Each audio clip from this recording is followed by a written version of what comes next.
আমাদের ঢালিউড ইন্ডাস্ট্রিতে সবচাইতে যদি বলি one of the best movie যেটা সবচাইতে ফেমাস ছিল সেটা হলো বেদের মেয়ে জ্যোৎস্না। ওই টাইমে এই মুভিটা যদি এত পরিমাণ রেভিনিউ জেনারেট করতে পারে, এর পরের মুভিগুলো ভাই কেন এরকম হয় নাই? মানুষের মুড চেঞ্জ হয়নি, কন্টেন্ট পাইনি এর মতো এরপর থেকে ওই ধরনের। বাংলাদেশের ফিল্ম ইন্ডাস্ট্রি সবচেয়ে আরেকটা বড় প্রবলেম হলো যে বাহিরের এত কন্টেন্ট আমাদের দেশে ডাম্প করা হইতেছে, ইন্ডিয়ান, কোরিয়ান, এটার ইনফ্লুয়েন্স কিন্তু অনেক বেশি আমাদের। ম্যাক্সিমাম লোক হিন্দি বলতে পারে, কেন বলতে পারে? কারণ আমরা এতদিন কন্টেন্ট কনজিউম করে স্টার্ট করছি ইন্ডিয়ার যে কন্টেন্টগুলা, এর কারণে আমরা এটা বলতে পারতেছি। এই যে ইনফ্লুয়েন্সটা ক্রিয়েট করছে, এইটা আমরা কেন পারতেছি না ওদের ওই জায়গায়?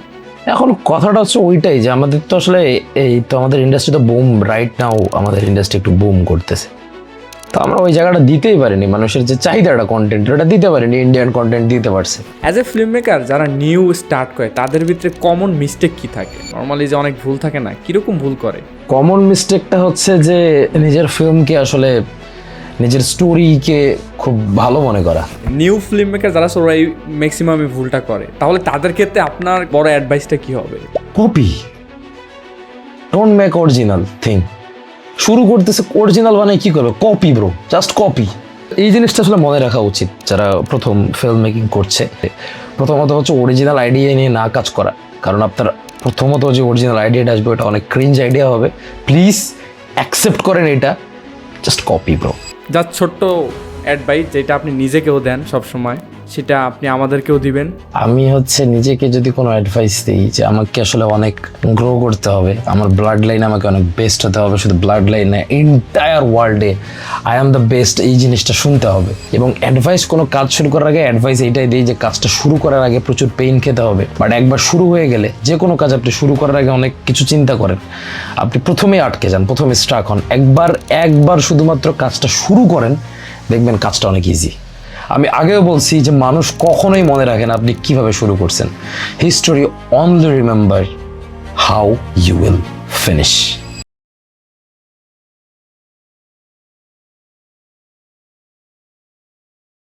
ফার্স্ট অফ অল তমাল ভাই, welcome to our podcast. And I know যে আপনি বিজি আছেন, তার মাঝখান থেকে আমরা টাইম নিলাম। অ্যান্ড এত প্যারার মাঝেও যে টাইম দিয়েছেন এর জন্য আমরা শুক্রিয়া আদায় করতেছি বড় ভাইয়ের কাছে আমাদেরকে টাইম দেওয়ার জন্য। সো ফার্স্ট জাস্ট কাল ছোট্ট একটা ইন্ট্রো আপনি দিবেন, আপনি কে অ্যান্ড কী করেন, যাতে যারা চেনে না তারা যাতে বুঝতে পারে হ্যাঁ যে আপনি এইটা করেন, জাস্ট ছোটো করে।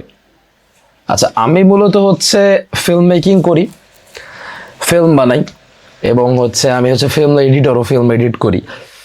এবং আমাদের একটা পেজ আছে, ইটস কল সিনেমা এক্সপেরিয়েন্স, যেখানে আমরা ফিল্ম লিটারেসি নিয়ে কন্টেন্ট বানাই, প্র্যাকটিক্যাল থিওরি সব কিছু মিক্স করি। এবং আমাদের আরেকটা বৈশিষ্ট্য হচ্ছে আমরা লো বাজেট ফিল্ম মেকিং দেখাই, যে কীভাবে you can start film making journey. তো প্রত্যেকটা জিনিস হচ্ছে আপনি কীভাবে আপনার স্মার্টফোন দিয়েও করতে পারেন, কীভাবে লো বাজেটে লাইটিং করতে পারেন, ইচ অ্যান্ড এভরিথিং। তো প্রত্যেকটা জিনিস হচ্ছে আমরা এক্সপ্লোর করি আমাদের জায়গা থেকে, এবং ফিল্ম মেকিংয়ের খুঁটিনাটি জিনিসপাতি নিয়ে, থিওরি নিয়ে, প্র্যাকটিক্যাল নিয়ে আমরা কন্টেন্ট বানাই। এবং আমার নাম হচ্ছে সেজান মাহমুদ তমাল। ওকে ভাইয়ার কিন্তু এইটা কিন্তু খুব মানে আপনার এই যে নামটা যে, হ্যাঁ, আর আমি আছি আপনাদের সাথে সুজন মাহমুদ তমাল। সো এই জিনিসটা কিন্তু ব্র্যান্ডিং হয়ে গেছে। আমি আপনার যে কোনো ভিডিও হচ্ছে শুরুতে কন্টেন্টে বলে যে আমি Sujan Mahmud Tamal, welcome to cinema experience, প্রত্যেকটা কন্টেন্টে। Yeah that's all. না এটা জাস্ট লাইক একদম ব্র্যান্ড মার্ক হয়েছে। সো আরেকটা জিনিস আর কি, আপনাদের ব্র্যান্ডিং যেটা হয়েছে সেটা হলো আমরা একসাথে সিনেমা বানাবো। সো জিনিসটা খুব জোশ লাগছে আমার কাছে। সো আমি যা ছোট্ট করে জানতে চাই এর পিছনে ছোট্ট একটা স্টোরিটা, অ্যাকচুয়ালি কীভাবে কী হলো, এটা কীভাবে আসলো আপনার কাছে, এইটাই। টু বি অনেস্ট, এই যে ন্যারেশনটা, এই যে ট্যাগলাইনটা আমরা যে বলি, যে আপনার ধরেন স্লোগানটার পিছনের কাহিনীটা হচ্ছে আমরা তো নিজে ফিল্ম মেকিং এরই স্টুডেন্ট, আমরা ফিল্ম মেকিং শিখছি বিভিন্ন জায়গা থেকে, কনজিউম করে, বিভিন্ন জায়গাতে হয়তো থিওরি পড়ে, বুকস পড়ে, বিভিন্ন জায়গা থেকে কালেক্ট করে সেলফ স্টাডি করে যতটুকু করা যায়। তো যখন আমরা আর যেগুলো প্র্যাকটিক্যাল ফিল্ম মেকিং, যেমন হচ্ছে লো বাজেটে কোথায় লাইট সফট হবে, কেমনে কি করা যাবে, এগুলা নিজে এক্সপ্লোর করতেছি যে হ্যাঁ এইভাবে তো করা সম্ভব রে, আমরা তো এইভাবে করতে পারি।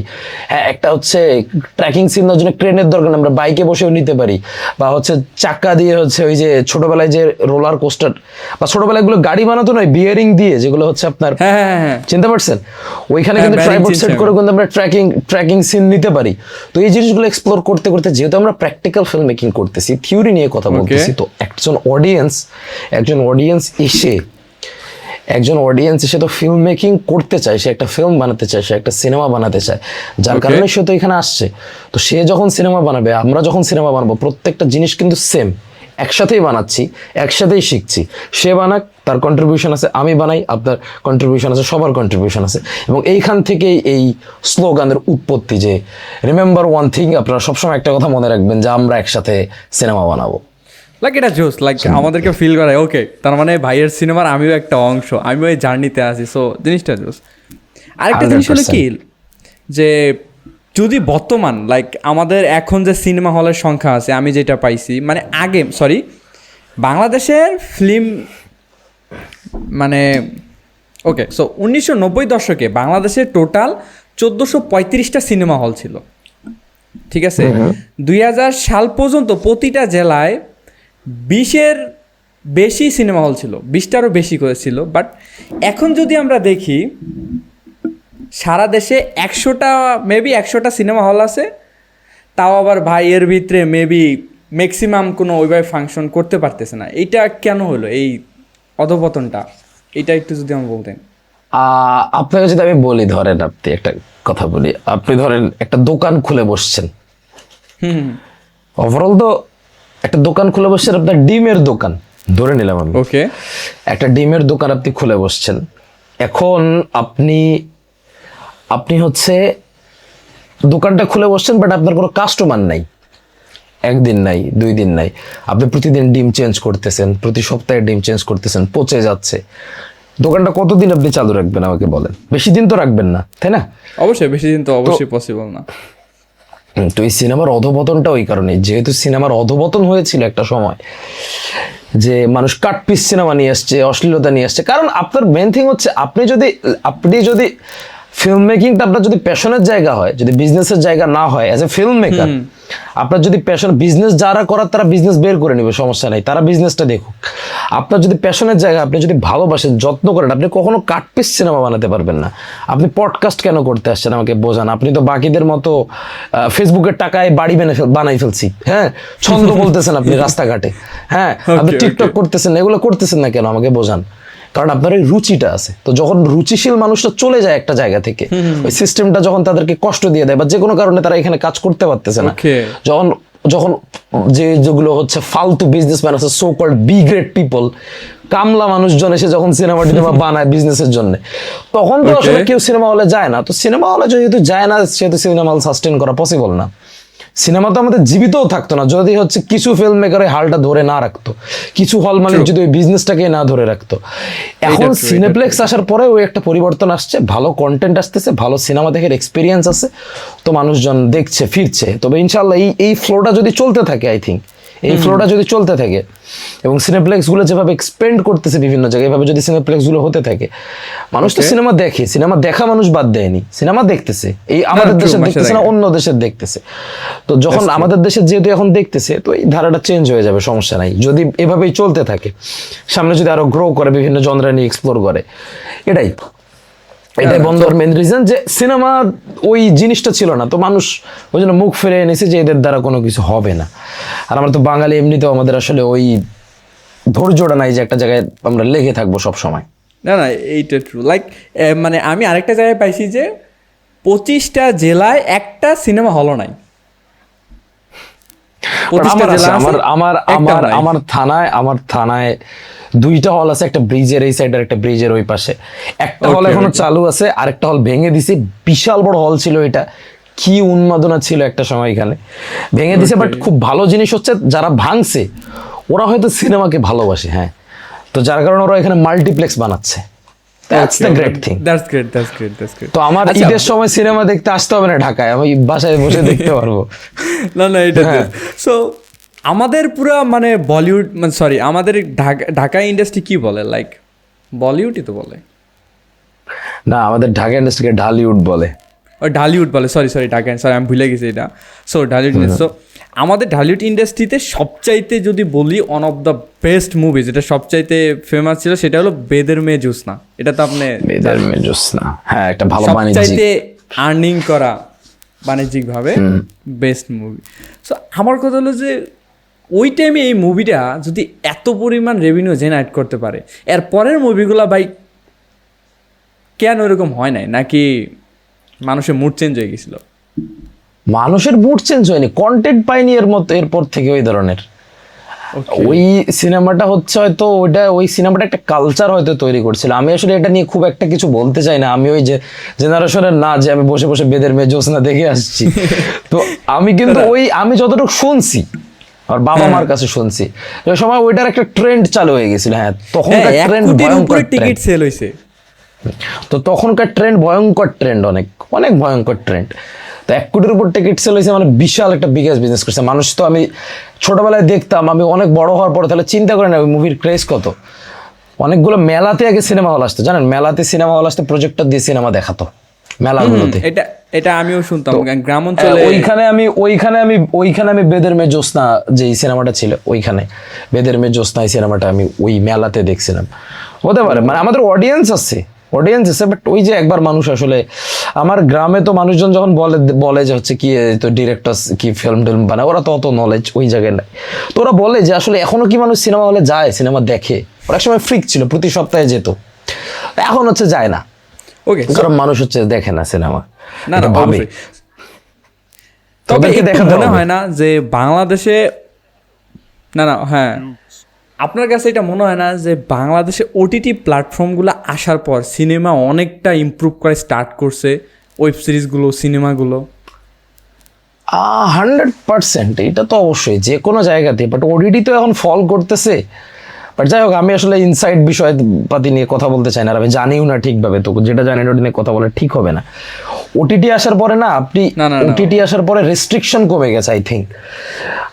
আপনি চাইতেছেন একটা স্টোরি, আপনার হাটকে কোনো স্টোরি আছে, একটা মিনিমাল বাজেটে আপনি কিন্তু ভালো একটা আউটপুট নিয়ে যেতে পারতেছেন ওটিটিতে সেল করার জন্য। তো ওটিটিতে যখন আপনি প্রোডাক্টগুলো সেল করতেছেন তখন আসলে এই জায়গাগুলো বের হচ্ছে। এখন যারা ফিল্ম মেকিং করে আসছে, যারা বিভিন্ন ধরনের ফিল্ম থেকে ইন্সপায়ার্ড হয়ে আসছে, যেমন আপনি একটা মিস্ট্রি কাজ করছেন, আপনি কোরিয়ান কোনো মুভি দেখে, কোরিয়ান কোনো সিনেমা দেখে ইন্সপায়ার্ড হয়ে ধরেন অনুপ্রেরিত হয়ে বানিয়ে নিয়ে আসছেন একটা কাজ। হ্যাঁ, তো যখন আপনি হচ্ছে একটা কোরিয়ান মুভি থেকে অনুপ্রেরিত হয়ে কোনো কাজ বানিয়ে নিয়ে আসবেন, তো ওটার কোয়ালিটি তো টিপিক্যাল কাজ থেকে 100% ডিফারেন্ট হবে। তো নিউ ফিল্ম মেকার যারা আছে ওরা প্রচুর কনজিউম করছে মার্কেটকে, যারা ভালো ভালো কাজ করতেছে কনজিউম করছে কন্টেন্টকে, কনজিউম করার কারণে হচ্ছে ওরা ভালো কন্টেন্ট দিছে। হ্যাঁ, তারা হয়তো সিনেমাতে রিলিজ করতে পারেনি, বাট ওটিটিতে রিলিজ করছে, যার কারণে সবার কাছে তো ফোনটা আছে, তাই না? এই ফোনটা তো সবার কাছে আছে, তো এই ফোনটাতেই কিন্তু সব থেকে বেশি জিনিসপাতিগুলো ফেমাস হয়ে গেছে। এবং বিভিন্ন সোশ্যাল মিডিয়ার কারণে, বিভিন্ন মিমস, বিভিন্ন ক্লিপ কাটে আপলোড করার কারণে অনেক সময়, তো যেহেতু কন্টেন্টের হাইপ আসছে, এই কারণে মানুষ ভালো কন্টেন্ট দেখতেছে, যে মানুষ ভালো কন্টেন্ট পছন্দ করছে, বাইরের কন্টেন্টের অ্যাক্সেসগুলো ইজিলি থাকার পরে, যেহেতু আমাদের কাছে বাইরের কন্টেন্ট অ্যাক্সেসও এখন ইজি ইন্টারনেটের কারণে। তো এটা আমি বলতে পারবো, এটা আপনিও বলতে পারেন, আমি বলতে পারি। হ্যাঁ, ওটিটি আসার পরে সিনেমার টেস্ট একটু চেঞ্জ হয়েছে মানুষের, এবং ভালো ভালো কন্টেন্টও আসতেছে। মানুষের যে টেস্ট ওই টেস্ট ওয়াইজ কন্টেন্ট আসতেছে, এটা বাস্তব। না এটা অবশ্যই লাইক আমার কাছে এটা মনে হয় যে ওটিটি আসার পর মানে যেহেতু কন্টেন্ট কনজাপশন বাড়ছে, ওইটার থেকে হয়তো হলে মানুষের যাওয়ার আগ্রহটা বাড়ছে। ওকে, আমি এইটা এখানে দেখলাম, এই মুভিটা তো এখন আসতেছে না ওটিটিতে, আরও দেরি করে আসবি, অন্যজন দেখে ফেলতেছে, ফোমো ক্রিয়েট হইতেছে। তখন আমি খেয়াল করে দেখলাম আমার ফ্রেন্ড অনেক আছে, ও বরবাদ চলে আসছে, ওটিটিতে এখন আসে না, সবাই দেখে ফেলতেছে, এইটা হচ্ছে সেটা হচ্ছে, মানে যখনই ফোমো ক্রিয়েট করে তখনই দেখি যে সিনেমা হলে লোকজন বাড়ে।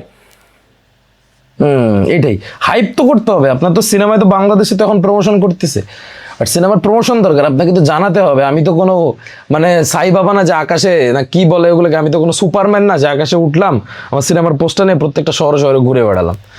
প্রমোশন করতে হবে ভাই, আপনাকে জানাতে হবে তো একটা কিছু আসছে, তারপরে প্রোডাক্টের কিছু একটা দেখান, ট্রেলার দেখান, টিজার দেখান, যাতে মানুষের ইন্টারেস্ট থাকে। এটা তো কমন বিষয়, এটা করতেই হবে। না আচ্ছা, সো মুভি মানে যখন আপনি কোনো বানান, লাইক শর্ট ফিল্ম বানান, স্টোরিটা অ্যাকচুয়ালি কীভাবে সিলেক্ট করেন? লাইক স্টোরি তো একটা মেন পার্ট আমাদের সব কিছুতে। লাইক আপনি যখন আমাদের কিছু বলতেছেন, একটা স্টোরি বলতেছেন, সো এইভাবে যখন কোনো স্টোরি চুজ করেন, ওকে আমি এই স্টোরিটার উপর এরকম একটা মুভি বানাবো বা ছোট একটা শর্ট ফিল্ম বানাবো আমি, এইটা কীভাবে চুজ করেন? আমার কাছে মনে হয় যে স্টোরি খুব একটা হার্ড পার্ট, কারণ অনেক স্টোরি তো আপনার নাও করতে হয়, এই না না ভাই এইটা না এইটা। It's all about choice bro, সত্যি কথা বলতে আমার যদি চয়েস হয়ে যায় তাহলে আমি, এখন মেন থিং হচ্ছে ম্যাটার করে আমাকে ইনফ্লুয়েন্স করতেছে কি, ঠিক আছে? Influence Okay. করতেছে যেমন একটা আপনাকে প্রথমত স্টোরি চয়েস করার ক্ষেত্রে সিনেমা ফ্রিক হতে হবে, আর ভালো ভালো সিনেমা দেখতে হবে আসলে, মানে যেগুলো সিনেমা বলে, যেগুলোকে সিনেমার জাতের যেগুলো সিনেমা ওগুলো দেখতে হবে। তো আই থিঙ্ক সিনেমা অবশ্যই। যখন আপনি দেখবেন, যেমন হচ্ছে, যেমন ধরেন আমি একটা সাউথের একটা মুভি বলি, আমি একটা সাউথের মুভি দেখলাম রিসেন্টলি, সাম্ভাবাম আধায়াম অন্নু, হ্যাঁ, ওইখানে ওই মুভিটাতে হচ্ছে ওই একটা জঙ্গলের টাইম লুপের story, light scifi, light mystery thriller, এই সামথিং কিছু। তো ওটা দেখার পর না আমার মনে হয়েছে যে এমন কিছু একটা বানা দরকার, এমন কিছু একটা বানাতে হবে ব্রো, এই জিনিসটা আসছে। Okay. তো ওইখান থেকে আইডিয়া জেনারেট হয়ে যায়, এই সামথিং কিছু একটা বানাতে হবে জঙ্গল কেন্দ্রিক, ওইখান থেকে আমি একটা অনুপ্রেরণা ক্রিয়েট করলাম, বাট ওইটার মতো হবে এমন না, এমন কিছু করতে হবে, তখন অরিজিনাল জিনিসপাতি ভাবতে হবে, ভাবনার মধ্যে চলতে আছে, ভাবতেছি কি করা যায়, কিছু রিয়েল ইভেন্ট, এতদিন এত মুভি কনজিউম করছি, ওইটা তো অটোমেটিক ব্রেন ক্যাপচার করে নিছে। তো এই জিনিসটা আসলে কোনো তাবিজ নাই, হ্যাঁ, এটা অটোমেটিক ওকে, চলে আসে। আমার মনে না, এটা হয়েছে, আমার অবশ্যই। মনে হওয়ার উপরে যে আমার এটা বেটার লাগতেছে স্টোরিটা। হ্যাঁ, এইখানে হচ্ছে আরো তাবিজ বলতে কি, এখন একটু নলেজ আছে যে এইখানে ক্যারেক্টারের স্ট্রাকচার কি, গল্পটার স্ট্রাকচার কি, লেয়ার ওয়াইজ কি সার্ভ করতেছে, কোথায় গিয়ে কেমন ভাবে এটা রিয়েক্ট করতেছে, হ্যাঁ, কেমন এঙ্গেজিং হবে, ওই অনুযায়ী হচ্ছে কি বোঝাতে চাচ্ছি, এগুলো জিনিস থাকে সিলেক্ট করার ক্ষেত্রে। এটাই হচ্ছে ফর্মুলা। বাট আমি সত্যি কথা বলতে আমি কোনো ফর্মুলা অ্যাপ্লাই করি না। হ্যাঁ, বোঝা যায়, শুনলে হয়তো সব ফর্মুলা বোঝা যায়, বাট স্পেসিফিক বলি না যে এই লেয়ারটা আছে হ্যান তেন। আগে শুনে ভালো লাগছে, তারপর হচ্ছে ওই জিনিসটা বিল্ড আপ করার ট্রাই করি, বা নিজে ভেবে ভালো লাগছে, কল্পনা করে ভালো লাগছে, okay, this is the good story, make it. আর শর্ট ফিল্মে তো প্রচুর এক্সপেরিমেন্ট করা যায়, ভালো হোক খারাপ হোক, ভালো লাগছে এক্সপেরিমেন্ট করো, চলতে থাক, এটাই তো না, একমাত্র মাধ্যম এক্সপেরিমেন্ট করার। যাদের হয়তো একটু মানে যারা হচ্ছে বিগ শট, যারা হচ্ছে ইন্ডাস্ট্রিতে হয়তো ভালো ভালো কাজ করতে পারতেছে, যাদের কাছে ভালো ভালো ইনভেস্টর আছে, তারা হয়তো ওটিটিতে এক্সপেরিমেন্ট করতে পারে, বাট আমাদের জন্য ইউটিউব আছে, শর্ট ফিল্মে আমরা এক্সপেরিমেন্ট করতে ট্রায়াল পারবো। অ্যান্ড ইররের মাধ্যমে যাইতে হবে। হ্যাঁ, এটাই। আচ্ছা, যদি মনে করেন যে আপনি কোনো একটা মুভি দেখলেন, সাপোজ আমরা ধরলাম, ওই মুভিটাকে আপনি কখন মাস্টারপিস বলবেন? ওকে, এই মুভিটা একদম জোস, আমার লিস্টের টপ অফ দ্য আছেও, এটা কখন বলবেন? আমি টু বি অনেস্ট, আমি যখন হচ্ছে কানেক্ট হতে পারবো, হ্যাঁ, সত্যি কথা বলি যে মাস্টারপিস আসলে এইভাবে বলা সম্ভব না। মাস্টারপিস একবার আমি কোনো মুভিকে বলতে পারবো না। আমার কথা হচ্ছে, আমি ধরেন একটা মুভি যখন দেখছি, যেমন আমি ফরেস্ট গামের কথা বলি, watch Forrest Gump, and I love the film Forrest Gump. হ্যাঁ, আমিও দেখছি, আপনি ভালো আমাকে লাগছে আমার কাছে। আপনি আমাকে ওটা বসান, 4 বার দেখান, 5 বার দেখান, আমি দেখতে পারবো। 6 বার দেখান, 7 বার দেখান, আমি দেখতে পারবো। 8 বার দেখান, 9 বার দেখান, আমি দেখতে পারবো। আমার সিম্পল কথা হচ্ছে, আমি মাস্টারপিস তখনই বলতে পারবো যখন আমি একটা ফিল্মকে বারবার দেখতে পারবো, রিপিট ওয়াচ করতে পারবো, এটা মাস্টারপিস। বাস, আর কিচ্ছু বলতে চাই না। কোনো ক্যারেক্টার লেয়ার, কোনো স্ট্রাকচার, আমি অনেক কিছু দেখি ফিল্মে, আমি রিওয়াচ করি বারবার, আমি অনেক কিছু দেখি ফিল্মে। আমি ফিল্মের কালার থেকে শুরু করে প্রত্যেকটা জিনিস, টেকনিক্যাল দিক, অ্যাক্টর কীভাবে পারফর্ম করতেছে, ক্যারেক্টারটাকে কীভাবে ভালোবাসতেছে, রাইটিংটা কত স্মুথ হয়েছে, প্রত্যেকটা জিনিস, সব কিছু যখন স্মুথ হয়, রাইটিং থেকে শুরু করে প্রত্যেকটা জিনিস, এইটাকে আপনি মাস্টারপিস বলতে পারেন। আর যখন সব কিছু স্মুথ হবে, তখনই আপনি একটা ফিল্ম বারবার রিওয়াচ করতে চাবেন। বাস, আপনি যদি রিওয়াচ করতে পারেন একটা film, this is the masterpiece. That's true, bus, that's true, 100%। Okay, so বাংলাদেশে আগে আমি যে মানে অ্যাডগুলো দেখতাম, অ্যাড বলতে গেলে টিভি কমার্শিয়াল যেগুলো আমাদেরকে দেখতাম আমরা আর কি, ওগুলোর ভিত্তিতে আমি অনেক ভালো ভালো স্টোরি পাইতাম, যে খুব সুন্দর একটা স্টোরি বলতে, লাইক ওই যে অনেকগুলো স্টোরি আছে, আমার মাথায় একটা আসলো, ভুলে গেলাম আমি। সো এই যে স্টোরি যে আগে ছিল কমার্শিয়ালগুলোতে, এখন সেই স্টোরিগুলো অ্যাকচুয়ালি নাই কেন? মানে এমন কি হইলো? কারণ আমরা তো জানি যে স্টোরি টেলিং যদি ইউজ করা হয় কোনো ব্র্যান্ডিংয়ে, সেটা অনেক বেটার রেজাল্ট আনে। বাট এখনকার টাইমে দেখতে পাচ্ছি, ওকে, জাস্ট খালি কিছু অ্যানিমেশন দিয়ে দিচ্ছে, কোনো স্টোরি নেই, জাস্ট শেষ। এটা তো ব্র্যান্ডদের প্রশ্ন করা উচিত, তারা কেন স্টোরি টেলিং এ আসে না? স্টোরি টেলিং এ আসে এখন আসলে, আই থিঙ্ক আমার মনে হয় যে মানুষ খুব হট ডিল চায়। আপনি একটা বিজনেস খুলছেন, আপনি একটা বিজনেস চালু করলেন, তো আপনার দরকার যে কালকেই আমার 20 টাকা সেল আসুক, হ্যাঁ, লং টার্ম চিন্তা করে না। আর কিছু বিজনেস যারা এস্টাবলিশ হয়েছে ওরা আর কি করবে, ওরা তো এস্টাবলিশ, ওদের প্রোডাক্ট কিনবে মানুষ বারবার, এ কারণে ওরা যা পারে তাই ছাড়ে, হয়তো এটা হতে পারে। বাট আমার মনে হয় যে আগের ওই আপনার যদি কোনো প্রোডাক্টকে আসলে যদি আপনি প্লেস করতে চান, তো মানুষের অভ্যাসের সাথে আপনাকে প্লেস করতে হবে। আপনার যেই জিনিসটা আপনার কন্টেন্ট লাগবে, ধরেন প্রত্যেকটা বিজনেসে তো কন্টেন্ট লাগে না, বাট ম্যাক্সিমাম বিজনেসে কন্টেন্ট লাগে। যেগুলো বিজনেসে আপনার কন্টেন্ট দরকার, হ্যাঁ, যেগুলো বিজনেস আপনার কন্টেন্ট দরকার, কাস্টমার B2C বিজনেস যেগুলোতে আপনার কন্টেন্ট দরকার, ওইখানে আপনার স্টোরি দরকার। আপনি যদি লং টার্ম খেলতে চান বা নিউ ব্র্যান্ড হন বা সামথিং, আপনার স্টোরি দরকার, স্টোরি ওয়াইজ। আর যারা হচ্ছে অলরেডি স্টাবলিশ, তারা গল্প দিয়ে স্টাবলিশ হয়েছে। আপনার যদি আপনি যদি আপনার গল্পটা, আপনার ব্র্যান্ডের গল্পটা, আপনার নিজের গল্পটা, আপনার প্রোডাক্টের গল্পটা মানুষের জীবনের সাথে না মিলিয়ে ফেলতে পারেন, তাহলে আমার মনে হয় না যে হচ্ছে ওই জায়গায় যাওয়া পসিবল। যদিও এটা মানে এই প্রসঙ্গেই না, যে এই প্রসঙ্গ নিয়ে কথা বলতেছি, বাট স্টোরিগুলো কেন না, এটা ব্র্যান্ডদেরকে জিজ্ঞাসা করার কথা, যে হয়তো ওদের এক্সপেকটেশন পূরণ করতে পারে না স্টোরি ওয়াইজ অনেকেই এখনকার ফিল্ম মেকাররা।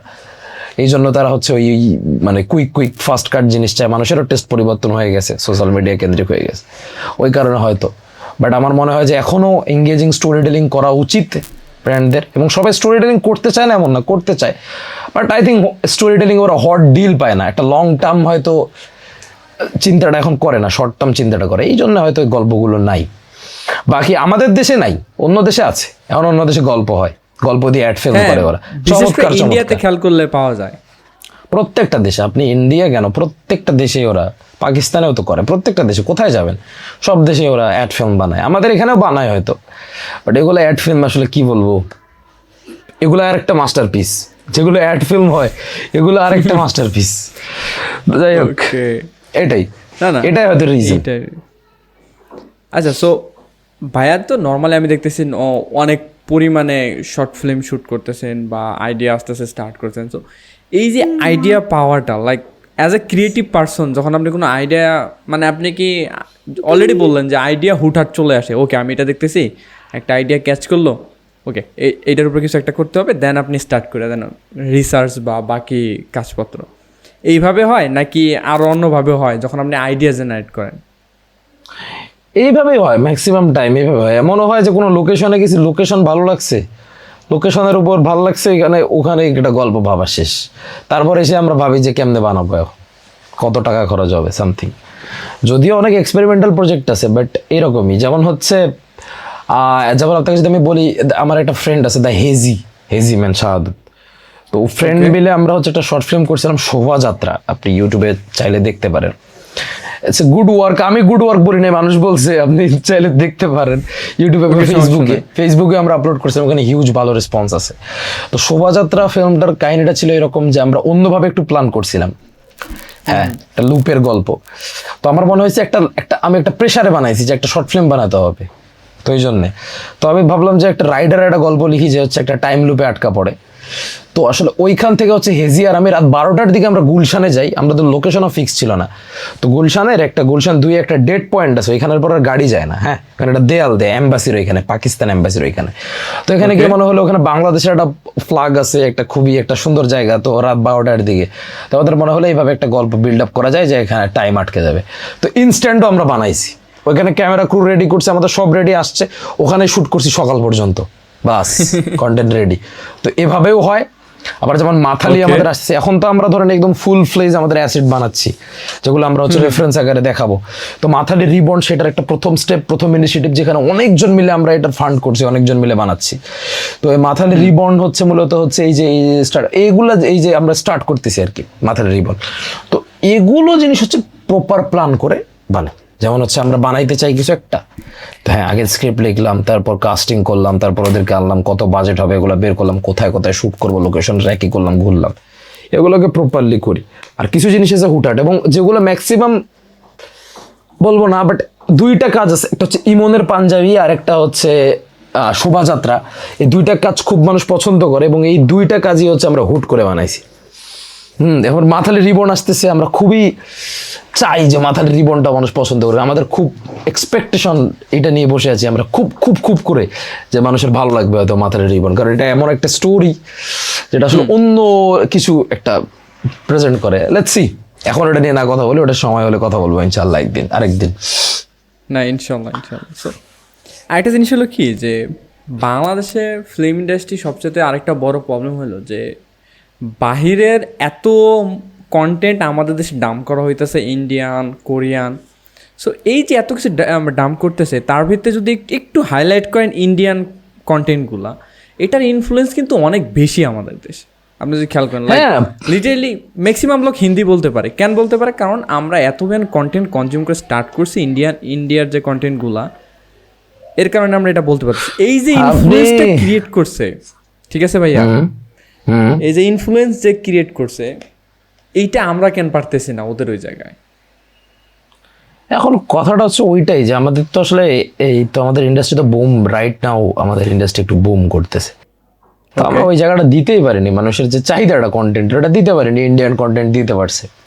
বাট ইনফ্লুয়েন্স হওয়া একটা জিনিস, আর একটা হচ্ছে একবারে ঢুকে যাওয়া একটা জিনিস। আপনি আমি কি কন্টেন্ট থেকে ইনফ্লুয়েন্স হই না? আমি তো এমন এমন দেশের মুভি দেখি আপনারা হয়তো কখনো চিন্তাও করেন নাই। আমি আর্জেন্টিনার মুভি দেখি, মায়ানমারের মুভি দেখি। মায়ানমারের মুভি দেখছেন কখনো আপনি? মায়ানমারের মুভি দেখছেন? হ্যাঁ, তো আমি দেখি, তো আমি কি মায়ানমার ইনফ্লুয়েন্স হয়ে গেছি? একটা জিনিস থাকে, ওইটা কিভাবে অ্যাডাপ্ট করতে পারতেছে। হ্যাঁ, মানুষের, আপনি ইয়ার কথা বলেন, অডিয়েন্সের কথা বলেন, অডিয়েন্স ইন্ডিয়ান কন্টেন্টের অ্যাক্সেস পায়। আমাদের কালচার আর হচ্ছে ইন্ডিয়ান কালচার কিন্তু মোটামুটি সিমিলার, তো ওই জিনিসটা রিলেট করতে পারে মানুষ। ওই যে যেমন হচ্ছে আপনি যদি যখন তামাশা দেখেন, ওই যে নিজেকে খুঁজে পাওয়ার একটা বিষয়, হ্যাঁ, এই কর্পোরেট লাইফে ফেসে যাওয়া, এই জিনিসটা মানুষ রিলেট করতে পারে। ইন্টারভিউ দিতে আসে, চাকরি হয় না, এই জিনিসটা ওরা যেমন স্ট্রাগল করে, আমরাও তো স্ট্রাগল করি, আমরা রিলেট করতে পারি। ওই জন্য ইন্ডিয়ান কন্টেন্টের সাথে আমরা অ্যাটাচ হতে পারছি। ওরা ভালো জিনিস গুছিয়ে আমাদেরকে দিতে পারছে, আমাদের অডিয়েন্স নিয়ে নিছে। হ্যাঁ, তো এইটাই হচ্ছে এই জিনিসটা। বাট ইন্ডিয়ান কন্টেন্ট থেকে ইনফ্লুয়েন্সে কন্টেন্ট বানানো, এই জিনিসটা একটু আমার সমস্যা আছে। কারণ কিছু মানুষ আছে, কিছু মানে আমি নাম বলতে চাই না, আমি জানিও না, চিনিও না, অনেক মানুষ দেখবেন যে হচ্ছে নিজেকে প্রেটেন্ড করে দেয়ার ফিল্ম মেকার, তাই না? প্রেটেন্ড করে যে তারা বিশাল বড় ফিল্ম মেকার, এবং তাদের ওয়ার্ডের মধ্যেও চেঞ্জেস আছে। আপনি দেখবেন বাংলা কিছু কন্টেন্ট আছে, যেমন হচ্ছে আমাদের একটা খুব বড় রেস শুরু হয়ে গেছে যে তারা সাউথ ইন্ডিয়ানের মতো অ্যাকশন করতে চায়। তারা কিন্তু ওই জায়গায় স্টাক, সাউথ ইন্ডিয়ান কন্টেন্ট এবং ভাষার মধ্যে চেঞ্জের। আপনাকে যদি বলে আপনার কোনো যোগ্যতা নাই এটা নিয়ে কথা বলার, তাই না, এটা একটা বিষয়। সেখানে মানুষ বাংলাদেশি পোলাপান কি ইউজ করে জানেন আপনি? আপনি ওগুলো কন্টেন্ট তো দেখেন নাই, রুচিশীল মানুষের কাছে ওগুলো কন্টেন্ট পৌঁছাবেও না।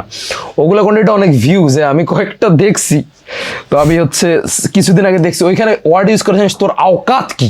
আরে বাংলাদেশে আওকাত কি ওয়ার্ড কি ইউজ করবি? বলে ইয়ার, ফ্রেন্ডকে বলতেছে ইয়ার, হোয়াট দ্য হেল ইয়ার। মানে আমার সমস্যা, আপনি ইউজ করেন বাট এত ক্রিঞ্জ ভাবে তো ইউজ করিয়েন না ভাই, মানে ব্যাপারটা বোঝেন। আপনি যদি প্রবলেম না, তারা প্রেটেন্ড যারা করে তারা তো আসলে ফিল্ম মেকার না। আপনি ফিল্ম মেকার প্রেটেন্ড করলে ফিল্ম মেকার তো হবেন না, আপনাকে তো লার্নিং স্টেজে থাকতে হবে, তাই না? আপনি প্রেটেন্ড করতেছেন আপনি কি হয়ে গেছেন না হয়ে গেছেন, তো প্রেটেন্ড করলে সমস্যা হয় কি, ফিল্ম মেকার না, এই জিনিসটা একটু রুট শোনাচ্ছে হয়তো। প্রেটেন্ড করতে হয় কি, যদি যখন আপনি প্রেটেন্ড করবেন যে আপনি সেই হ্যান তেন, তখন আসলে শেখার জায়গাটা কমে যায়। আমার মনে হয় যে শিখতে চায় না, আর জানতে চায় না, তখন বানাতেও চায় না, দেখতেও চায় না। এই প্রবলেমটা সবার সাথে হয়, আমার সাথেও হয়েছিল, আমার সাথেও হয় মাঝে মাঝে। মাঝে মাঝে আমার মনে হয় যে আমি শিখতে পারতেছি না, আমি তো মনে হয় নিজের মধ্যেই বলতেছি হ্যাঁ আমি কি হয়ে গেছি হ্যান ত্যান, এটা আমার মনে হয়। তো যখন আপনি যে কোনো সাইডে, শুধু ফিল্ম মেকিং, আপনি যে কোনো জায়গায়, আপনি ধরেন বিজনেসম্যান, আপনি ধরেন ইউটিউবার, আপনি যদি প্রেটেন্ড করেন আপনি পৃথিবীর সব থেকে সেরা পডকাস্টার, আপনি পডকাস্ট করেন, আপনি প্রেটেন্ড করতেছেন এটা, বাট আপনি ওটার উপরে কাজ করতেছেন না, আপনি নতুন কিছু শিখতে চাচ্ছেন না, তাহলে প্রবলেম না, আপনি তো গ্রো করতে পারবেন না। এটা অবশ্যই। তো এটাই যে আপনি যদি প্রেটেন্ড করেন যে আপনি ফিল্ম মেকার, প্রেটেন্ড করেন কিছু না শিখতে চান, তাহলে এটা ওয়ার্ক করবে না ভাই। This is the reality, this is the truth. এটা রুডলি বলার কিছু নাই, বাট আই থিঙ্ক প্রেটেন্ড না করে নিজেদের কালচার নিয়ে কাজ করা উচিত আমাদের কালচার তো জোস, আমাদের কালচার অনেক এঙ্গেজিং, ইন্ডিয়ান কালচারের থেকে আমাদের কালচার বেস্ট। মানে আমাদের গল্প আছে অনেক, অলিতে গলিতে আমাদের গল্প। অবশ্যই এইটা অবশ্যই, ওই জিনিসটা ইউটিলাইজ করা দরকার, ওইটা ইউটিলাইজ করা দরকার, লাইক এই জন্য ইনফ্লুয়েন্সটা। হ্যাঁ, এই যে আমাদের দেশে তো অনেক ভালো স্টোরি আছে, লাইক লিটারেলি আপনাদের যদি ফুল প্লে লিস্টটা কেউ দেখে, আমি মনে করি অনেক ভালোভাবে স্টোরিটাকে শো করা হয়েছে। মানে আমার দিক থেকে বলতে গেলে যারা দেখতেছে ওরা তো টোটালি আপনার ফ্যান, কারণ আমি বিভিন্ন নিউজ দেন বঙ্গ দেন উইকি, ওরা অ্যাকচুয়ালি আপনাদেরকে ওইভাবে মানে কি বলবো মার্কেটিং করছে যে ওকে ওনারা এরকম বানাইতেছে। মানে আমি জিনিসটা এইভাবে না বলে এইভাবে বলতে পারি যে আপনাদের অলরেডি যে ওয়ার্কগুলো আছে অনেক ভালো পজিশনে আছে। আমি টোটালি সবগুলো অত দেখা হয় না, কারণ আমি জাস্ট খালি দেখছি ওকে কিছু দেখি, কারণ আমার তো জানার দরকার ভাই স্টোরি কীভাবে চলতেছে, কী সুন্দরভাবে মেক করতেছে, এটা অবশ্যই লার্নিং আছে আমারও জন্য। সো আমি তারপর দেখলাম যে আপনাদের স্ট্যান্ডার্ড কিন্তু অনেক ভালো লেভেলের, অনেক ভালো লেভেলের টোটালি। আমি যদি বলি এটা জাস্ট সুগার কোটিং আমি করতেছি না যে ভাইয়াকে ভাইয়াকে খুশি করার জন্য আমি বলতেছি, এমনটা না। বাট লিটারেলি আপনাদের কন্টেন্ট অনেক ভালো, ভালো স্ট্যান্ডার্ড। আমার কথা হলো এই যে বাংলাদেশে অনেকে বলে যে আমাদের কাছে স্টোরি নাই, এইটা নাই সেইটা নাই, আমাদের এরকম নাই, আমাদের এইটা নাই। আমার কথা হলো যে বাংলাদেশ তো অনেক ভালো ভালো স্টোরি আছে, এইটা আপনিও জানেন, আমিও জানি, অনেকেই জানে, অনেক ভালো ভালো স্টোরি আছে। তারপরও কেন এইটা বলে যে বাংলাদেশে কোনো ভালো স্টোরি নাই, ভালো কোনো প্লেস নাই শ্যুট করার জন্য? বাট এত ডাইভার্সি লোকেশন থাকার পরও এই কথাটা কেন আসে আমি এটা বুঝি না। ওই যারা বলে ওরা তো আসলে ওই বি গ্রেড ইন্ডাস্ট্রিতে পড়ে আছে, এক্সকিউজ দিচ্ছে না তো কেউ। আমার কথা বুঝতে পারছেন? যে যারা এক্সকিউজ দিচ্ছে না ওরা তো করতেছেই। যত ভালো ভালো কাজ হয়েছে এখন পর্যন্ত বাংলাদেশের বাইরে হয়েছে খুব, বোঝানো আমাকে, তাই না? হয়তো হ্যাঁ ওই যে ফিল্ম সিটির কথা বলে সামথিং, এগুলো নাই। বাট আপনি দেখেন ওটিটিতে অফার দ্য টপ যেগুলো কাজ আছে ওগুলো দেখেন, ওগুলো তো বাংলাদেশি লোকেশনে। বাংলাদেশের লোকেশন এটা, এই কথাটা যে বলে ওর থেকে বড় গাধা নাই পৃথিবীতে। আরে কি বলে লোকেশন নাই? এর কোনো কথা? এটা আমি একটা দেশে আপনি আছেন, এই দেশে কি না আমাকে বোঝান, আবার কি লোকেশন লাগবে আমাকে বলেন, কি নাই এখানে? সমস্যাটা কোথায় এখানে? তো যারা বলে তারা ওই বি গ্রেড মানুষজন, ওদের কথাও শুনে লাভ নাই, ওদের কথা পাত্তা দিয়েও কোনো লাভ নাই। যারা বানাতে পারে তারা একটা রুমে বানায়, একটা রুমে বানাতে পারে। আপনি 12 অ্যাংরি ম্যান দেখেন, অল টাইম বেস্ট সিনেমা, 12 জন মানুষ একটা রুমের ভিতরে দেখেন, আপনি একটা রুমের ভিতরে পুরো সিনেমা শেষ 2 ঘন্টা, 1 সেকেন্ড আপনি বোরিং হলে আমাকে বলিয়েন, পুরো প্রপার এঙ্গেজিং। 12 অ্যাংরি ম্যান, 12 জন রাগী মানুষ সেখানে, 12 জন উকিল বসছে সেখানে একটা মানুষের গিল্টি নট গিল্টি নিয়ে কাহিনী করার জন্য। একটা রুমে বসে বানায় ফেলতেছে। আজকে কত সাল আগের সিনেমা, আমার দাদাদের আমলের সিনেমা, তাই না? তো তখন বানাচ্ছে, তো এগুলো কোন ধরনের কথাবার্তা? তো একটা মানুষের সবচেয়ে ভয়ানক দিক হচ্ছে কি জানেন, যে আপনি পারেন আর না পারেন, আপনি তো নলেজটা নিবেন রে ভাই, আপনি শুধুমাত্র কমেন্ট তো করতে পারেন না। এগুলো শুনলে আসলে খুব, মানে আমি আমার জায়গা থেকে ফ্রাস্ট্রেটেড থাকি, এরকম করে ভিতরে চাপাই রেখে আসলে কি যে করতে মন চায়, আর এগুলো দেখতেও চাই না, এগুলো অ্যাভয়েড করতে চাই। আমার প্রশ্নই আসে না যে বলে যে জায়গা নাই, স্টোরি নাই, হ্যাঁ এই ধরনের নাই, এই ধরনের জিনিসটাই, ওই ধরনের জিনিসটাই। তো যেহেতু নাই, ক্রিয়েট ইওর ওন, বানান, অসুবিধা কোথায়? স্পেস তো আছে, বানান। আচ্ছা, এই যে যারা এই কথাগুলো বলে, সো যে অ্যাকচুয়াল রিয়েল ফিল্ম মেকার আর যারা এই উল্টাপাল্টা বলতেছে আমাদের কাছে এইটা নাই সেইটা নাই, এদের মধ্যে তাহলে তফাৎটা কোন জায়গায়? লাইক মাইন্ডসেটের তফাৎটা না, লাইক মাইন্ডসেট তফাৎ হচ্ছে মাইন্ডসেটের তফাৎ। যদি আপনাকে বলি আমি সোজাসুজি এটার কথা একটু ছোট করে, ভাই মাইন্ডসেটের তফাৎ খুবই সিম্পল, যে একজন এক্সকিউজ দেয় আর একজন এক্সকিউজ দেয় না, এই কিছু না। আপনি তো চাইলে সব বানাতে পারবেন না ভাই। আপনাকে যদি আমি এখন বলে কোটা আন্দোলন হয়ে গেছে, হ্যাঁ কোটা আন্দোলন নিয়ে আপনি একটু ডিটেইল কিছু বানান, ডিটেইল এক্সপ্লেন করেন, আপনি ওয়ার দেখান, মারামারি দেখান, গোলাগুলি দেখান, আপনি এখন তো চাইলে ওটা পুল করা সম্ভব না, ওই দেখান। বাট হ্যাঁ, আপনি যদি এখন আপনাকে যদি আমি বলি যে আমাদের এই লিমিটেশন, এই বাজেট, এই হচ্ছে লোকেশন, এই বাজেটের ভিতরে আমরা বানাতে পারবো, বাট আমাদের কোটা নিয়ে বানাতে হবে, তখন হয়তো আমরা একটু ডিফারেন্টভাবে গল্পটা বলবো। যেটা হচ্ছে আমাদের, যেটা যদি আমি বলি যে, আমি যদি বলি যে ধরেন আপনি আমাকে এখন এসে বলছেন যে ভাই আমার কাছে বাজেট কম, কিন্তু আমি জুলাই নিয়ে একটা ফিল্ম বানাতে চাই, তখন আমি কি করব? তখন আমার লিমিটেশনস কি? লিমিটেশনের ভিতরে আমার হয়তো ইন্টারনাল পলিটিক্স, ইন্টারনাল কথাবার্তা নিয়ে বানাবো, ওই ওয়ার দেখালাম না ছাত্রদের, ওটা ছাড়াও কিন্তু এঙ্গেজিং করা যায়, বিভিন্ন ওয়ে থাকে। এইটাই মাইন্ডসেটের পার্থক্য। কাউকে হয়তো যদি আমার বাজেট থাকে, আমি হয়তো এক্সপার্ট লেভেলে বানাতাম, সত্যি আমি আন্দোলন দেখাতাম, সেট বানাতাম, পোড়াতাম, সেনাবাহিনী দেখাতাম, আর পুলিশ দেখাতাম বিপ বিপ বিপ করে গুলি করতেছে। বাট আমার কাছে তো লিমিটেশন কম, বাট ওই জিনিসটা আমাকে পোয়েট্রি করতে হবে, আমি হয়তো অন্যভাবে দেখাবো। ইটস অল অ্যাবাউট টেকনিক্স, এই জিনিসটা শিখতে হবে। তো আমার কথা হচ্ছে যে যারা কাজ করতেছে তারা ম্যাক্সিমাম, যারা এই ধরনের কথা বলে, এক্সকিউজ দেয়, তারা জানে না হোয়াট ইজ ফিল্ম মেকিং। যদি ফিল্ম মেকিং জানতো তাহলে প্রশ্নটা করতো না। আপনি পৃথিবীর সেরা ডিরেক্টরদের দেখেন, তাদের কথা কি? তাদের কথা হচ্ছে যে গালি দেয় ওরা, লিটারেলি গালি দিয়ে বলতেছে যে মানে ফেলে দাও সব কিছু, তোমার মানে আইপ্যাড নাই তোমার কাছে, ফোন নাই তোমার কাছে, ওইটা দিয়ে বানাও। ভাই তুই কি একদিনে ফিল্ম মেকার হইতে পারবি? আমি কি বানাইতাম না? ওদের কাজগুলো শুধু সোশ্যাল মিডিয়ায় আসতো না। আপনার ওই যে একটা কথা আছে না, একটা কথা কিন্তু খুবই সিম্পল কথা, যে মানুষ কখনোই মনে রাখে না আপনি কিভাবে শুরু করলেন, মানুষ সবসময় এটা মনে রাখে আপনি কিভাবে শেষ করলেন। কিভাবে শেষ করলেন। History only remember That's how right. You will finish. This That's is the true, word. that's true, বাস that's true, that's true. এটা Yes, টোটালি আমি এইটাই। বিলিভ করি ভাই, জোস একটা কথা, এটা ঠিক, ট্রু ট্রু। হ্যাঁ, তো এইটাই। তবে বাংলাদেশে আরেকটা প্রচলিত কথা আছে ভাই, যে একটা মুভিতে ডিরেক্টর ইনভেস্ট করে। আমিও শুনছি। সো এটা কতটুকু সত্য, যে অ্যাকচুয়ালি কি ডিরেক্টর ইনভেস্ট করে? টু বি অনেস্ট যদি বলি হচ্ছে আপনাকে, এটা একটু টাফ আসলে, এটা বলতে গেলে একটু কষ্ট লাগবে, কারণ টু বি অনেস্ট আমাদের আসলে প্রডিউসারের গেমটাই নাই। হ্যাঁ, আমাদের হচ্ছে ইনভেস্টররা কাজ করে আই থিঙ্ক ইন্ডাস্ট্রি। আমি আসলে খুব একটা ইন্ডাস্ট্রিতে খুব একটা আসলে এগুলা জিনিসটি আসলে আমি জানি না বা জানার চেষ্টাও করি না। বাংলাদেশে যেটা হয়, অন্য দেশে যেটা হয়, অন্য দেশে ধরেন আপনি এটা ডিরেক্টর, আপনি ক্যাপ্টেন অফ দ্য শিপ, তো একজন ইনভেস্টর থাকে, একজন প্রডিউসার থাকে। প্রডিউসারের কাছে কিন্তু টাকা থাকার প্রয়োজন নাই, প্রডিউসারকে ইনভেস্ট করার প্রয়োজন নাই। প্রডিউসারের কাজ হচ্ছে তাকে একটা ইনভেস্টর নিয়ে আসা। এটা একটা ইনভেস্টর যার কাছে টাকা আছে, সে একটা ফিল্মে ইনভেস্ট করতে চায়। এটা একটা প্রডিউসার, Okay.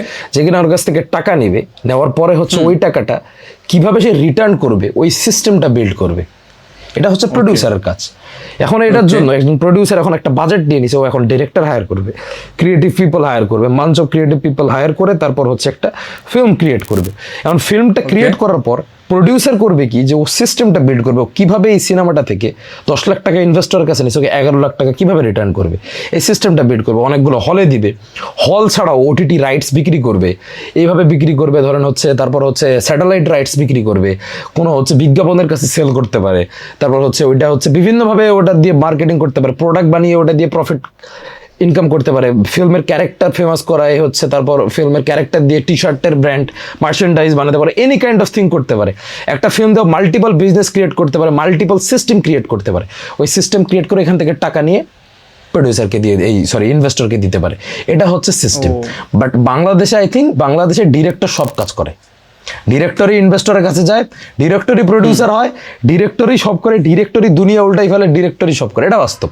বাট রিসেন্ট টাইমে হয়তো হচ্ছে না, রিসেন্ট টাইমে হয়তো প্রডিউসার একজন থাকতেছে যে কিনা ইনভেস্টরদের কাছে আসলে টাকা পয়সা নিয়ে ডিরেক্টরকে আসলে ফ্রিডম দিয়ে কাজ করতে দিচ্ছে, যার রেজাল্ট হয়তো ভালো ভালো কাজ আমরা দেখতে পাচ্ছি।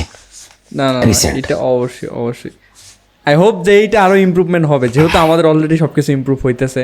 আই হোপ, ইনশাল্লাহ এটাও 100%, 100%, 100%। একটা জিনিস হলো কি, যে Jad lupa. আমি এইটা জানি না যে বাংলাদেশে আপনি একটা সাপোজ একটা মুভি মেক করলেন, সেটা হলে ছাড়লেন, এইটার কি ওটিটি যে রাইটটা আছে, এইটা কীরকম বিজনেস করে নর্মালি? কারণ বাংলাদেশে তো অনেকগুলো আছে, এটা কি বিডিং হয় যে অন্য ওটিটিদের সাথে? হ্যাঁ, হতে পারে। আপনার ধরেন হচ্ছে আপনাকে দিয়ে দিবে, আপনি ওটিটিতে পিচ করতে পারেন যে আমার সিনেমাটা আমি সেল দিব ওটিটিতে। কেউ বলছে হচ্ছে 1 কোটি টাকা দিব, এর বিষয়ে এর বেশি সম্ভব না। আরেকজন বলছে আমি 2 কোটি দিব, বা আপনার ডিমান্ডটা যে ফুলফিল করতে পারবো আপনি সেখানেই দিবেন। এটাই ভাই, মানে আপনার একটা প্রোডাক্ট বানিয়েছেন, এটা 3 জন 3 রকম দাম বলতেছে, আপনার যেটা ভালো লাগবে ওখানে আপনি দিয়ে দিলেন। এই this is the system, easy system. মানে তাহলে একটু বিডিং হয়, মানে ওই রকম হয় না, বাট ওনারা 3-4 জনকে পিচ করে, যার সাথে মিল হয় তাকে দিয়ে দেয়। এই অনেকজন আবার ডিজিটাল রাইটস আগে থেকে হয়তো নিয়ে রাখে, যে আমরা এটাতে ডিজিটাল রাইটসটা নিব। চরকি হয়তো অনেকগুলো প্রজেক্টে নিয়ে রাখে, যার ধরুন হচ্ছে আপনি টেইলার এই চরকিকে দেখতে পারেন। হ্যাঁ, বা এইভাবেই হয়তো আসলে হয়।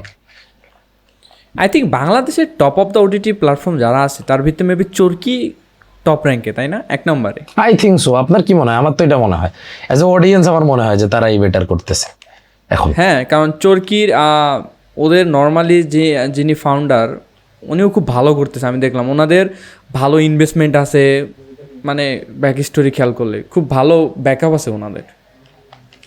100%, 100%। অ্যাজ এ ফিল্ম মেকার ভাইয়া, আপনি অনেকে আছে যারা নতুন নতুন ফিল্ম মেকার হিসেবে আসতেছে, যারা অনেক ভালো ট্রাই করতেছে, হয়তো অনেকে আছে চিন্তা করতেছে শুরু করবো কি করবো না, ওইটা তার বিষয়। বাট আমার কথা হলো, অ্যাজ এ ফিল্ম মেকার যারা নিউ স্টার্ট করে তাদের ভিতরে কমন মিস্টেক কী থাকে নর্মালি? যে অনেক ভুল থাকে না, কীরকম ভুল করে? যেটা Common আপনিও mistake- করছেন আপনার স্টার্টিং পয়েন্টে? কমন মিস্টেকটা হচ্ছে যে নিজের ফিল্মকে আসলে নিজের স্টোরিকে খুব ভালো মনে করা, এটাই Okay. Common mistake. যে একটা গল্প লিখলাম, আমি যেমন একটা গল্প লিখছে কেউ, ভাই আমার কাছে তো একটা সেরা স্টোরি আছে ভাই, বা সেরা একটা স্টোরি লিখছি রে। আর সর্বপ্রথম আপনি দেখবেন বিগিনার ফিল্ম মেকারদের কাহিনী হয় কি, ওরা হচ্ছে মানে হরর কমেডি এগুলো লিখে ফেলে বেশি, হরর জিনের আসর, ভূতের আসর, এরকম সামথিং, যে একটা সাইকোলজিক্যাল হরর, যে একটা ঘরের ভিতর নিশান রুম থেকে উঠে আসলো, উঠে আসে হঠাৎ করে বিল্ডিং এ গেল, আবছা একটা আলো, দূরে দেখতেছে কে জানি দাঁড়িয়ে আছে, কাছে আসতেছে, হ্যাঁ এইগুলো এই টাইপের বেসিক স্টোরি লেখে, আর ওগুলাকে এমনভাবে প্রেস করে আমরা অস্কার জিতবে। দিস ইজ দ্য লেসন, এই লেসনটা হয়তো কেউ দিবে না। আমি বলি আপনারা যখন যখন স্টার্ট করবেন, আপনারা যে গল্পগুলো লিখবেন শর্ট ফিল্মের জন্য, আপনি প্রথমত এটা মাথায় রাখেন, এটার থেকে ক্রিঞ্জ স্টোরি পৃথিবীতে না হতে পারে, না হওয়া সম্ভব। That's true. শেষ, দ্যাটস ট্রু। এখন আমি বলি যে এখন এটা করা উচিত কিনা, 100% উচিত। আপনি যেমনই গল্প লেখেন, আপনি ওটা বানান ভাই। শুরুতে কি টু দা টপ করতে চাইলে হবে? কোনোদিন মানে শুরুতে আপনি টু দা টপ করতে পারবেন? ফিল্ম মেকিং এমন একটা সেক্টর, আপনি কোনোদিন, প্রচুর টেকনিক্যাল বিষয় এটা যত করতে থাকবেন তত এক্সপিরিয়েন্স হতে থাকবে। তো শুরুতে টু দা টপ করতে পারবেন না, আমিও তো শুরুতে টু দা টপ করতে পারি না, স্টিল টু দা টপ করতে পারি কিনা সন্দেহ আছে, তাই না? তো এটাই বলতেছি যে ভাই একটা মানুষ এতদিন ধরে সিনেমা ডিরেক্ট করার পর, যেমন অনেক ডিরেক্টর আছে যারা ডিরেক্ট করার পর তারা শিখে, চঞ্চল চৌধুরী বলে সে এখন অভিনয় শিখতেছে, চঞ্চল চৌধুরী যদি বলে অভিনয় শিখতেছে এখনো এত বছর পরে, তাহলে আপনি কেন বলতেছেন যে হচ্ছে আপনি প্রথম ফিল্ম থেকে ওই জিনিসটা আনবেন? আর প্রথম ফিল্মে আপলোড করবেন, ভিউ হবে 2টা 3টা ভিউ হবে, এটা মাথায় রাখুন। ও কেউ দেখবে না, True. কেউ দেখবে না। ভিউজ যদি আপনি ভিউজের চিন্তা করেন, এই প্ল্যাটফর্ম আপনার জন্য না। আপনি কন্টেন্ট ক্রিয়েটর হন, 1 মাস ক্রিঞ্জ ভিডিও দেন, মানে ক্রিঞ্জ ভিডিও বলতে সরি, মানে কন্টেন্ট ক্রিয়েটর যেমন ভিডিও করে ওই ধরনের ভিডিও আপনি দেন, ঠিক আছে? আপনি কন্টেন্ট ক্রিয়েটর হন, আপনি ফিল্ম মেকার হবেন না। প্রেটেন্ড করিয়েন না। ফিল্ম মেকার হতে গেলে বহুত স্ট্রাগল। একটা কন্টেন্ট ক্রিয়েটর 5 বছর স্ট্রাগল করে, 4 বছর স্ট্রাগল করে, 3 বছর স্ট্রাগল করে, তারপর একটা শেপ এসে আসতে পারে। আপনি ফিল্ম মেকার হলে 10-12 বছর রেডি হন আগে ভাই, 12 বছর 13 বছর রেডি হন, তারপর আসেন। এই এক্সপেকটেশনটা নেন যে 12 বছর পর আপনার ফিল্ম একটা জাতের ফিল্ম হয়তো হবে, যদি আপনি ট্র্যাকে থাকতে পারেন। না এটাই মিস্টেক হচ্ছে, বেশি এক্সপেকটেশন, এত এক্সপেকটেশন রাখা যাবে না। স্টোরি যদি ওটা বেটার লাগে, আপনি জানি যে আপনার স্টোরি খারাপ, বাট আপনার কাছে যদি বেটার লাগে, মেক ইট। ওটাই ভুল, ওইখান থেকে শিখতে হবে। ভুল করতে যদি একবারও ভাবে মানুষ, কোনোভাবে ভাবা যাবে না। ভুল করতে থাকো, না করলে ওই প্র্যাকটিক্যাল এক্সপিরিয়েন্স না দিলে কখনোই আসলে এই কমন মিস্টেকটা করে, প্র্যাকটিক্যাল মিস্টেকটা করতে চায় না, এই জন্য ওই লুপে আটকে থাকে, বলে 1 মাস পর বানাবো। আমরা ভাই ডেইলি ভিডিও বানাতাম, জানেন আপনি? ডেইলি ফিল্ম বানাতাম আমরা শুরুতে। ওকে, জাস্ট মানে এক্সপেরিমেন্ট করার জন্য যে ওকে এইটা জানি না, সত্যি কথা জানি না, মজা লাগতো বানাইতাম, 1 মিনিটের হলেও বানাতাম, মজা লাগতো বানাতাম, শেষ। এইখানে আমার একটা কোশ্চেন আছে, বুঝছেন, যে আপনাকে সবচেয়ে বেশি কোন জিনিসটা পুশ করে? ওকে, আমাকে এইটা বানাতে হবে, মানে অ্যাকচুয়ালি কোন জিনিসটা সবচেয়ে বেশি আপনাকে পুশ করে? আমি নিজে কোন জিনিসটা পুশ করে, আমি নিজেকে পুশ করি। সিনেমা পুশ করে, নতুন কিছু দেখলে প্রতিদিন একটা সিনেমা দেখি, ধরেন প্রতিদিন একটা সিনেমা দেখি, নতুন কিছু দেখলেই পুশ, নতুন কিছু দেখলে ওয়াও।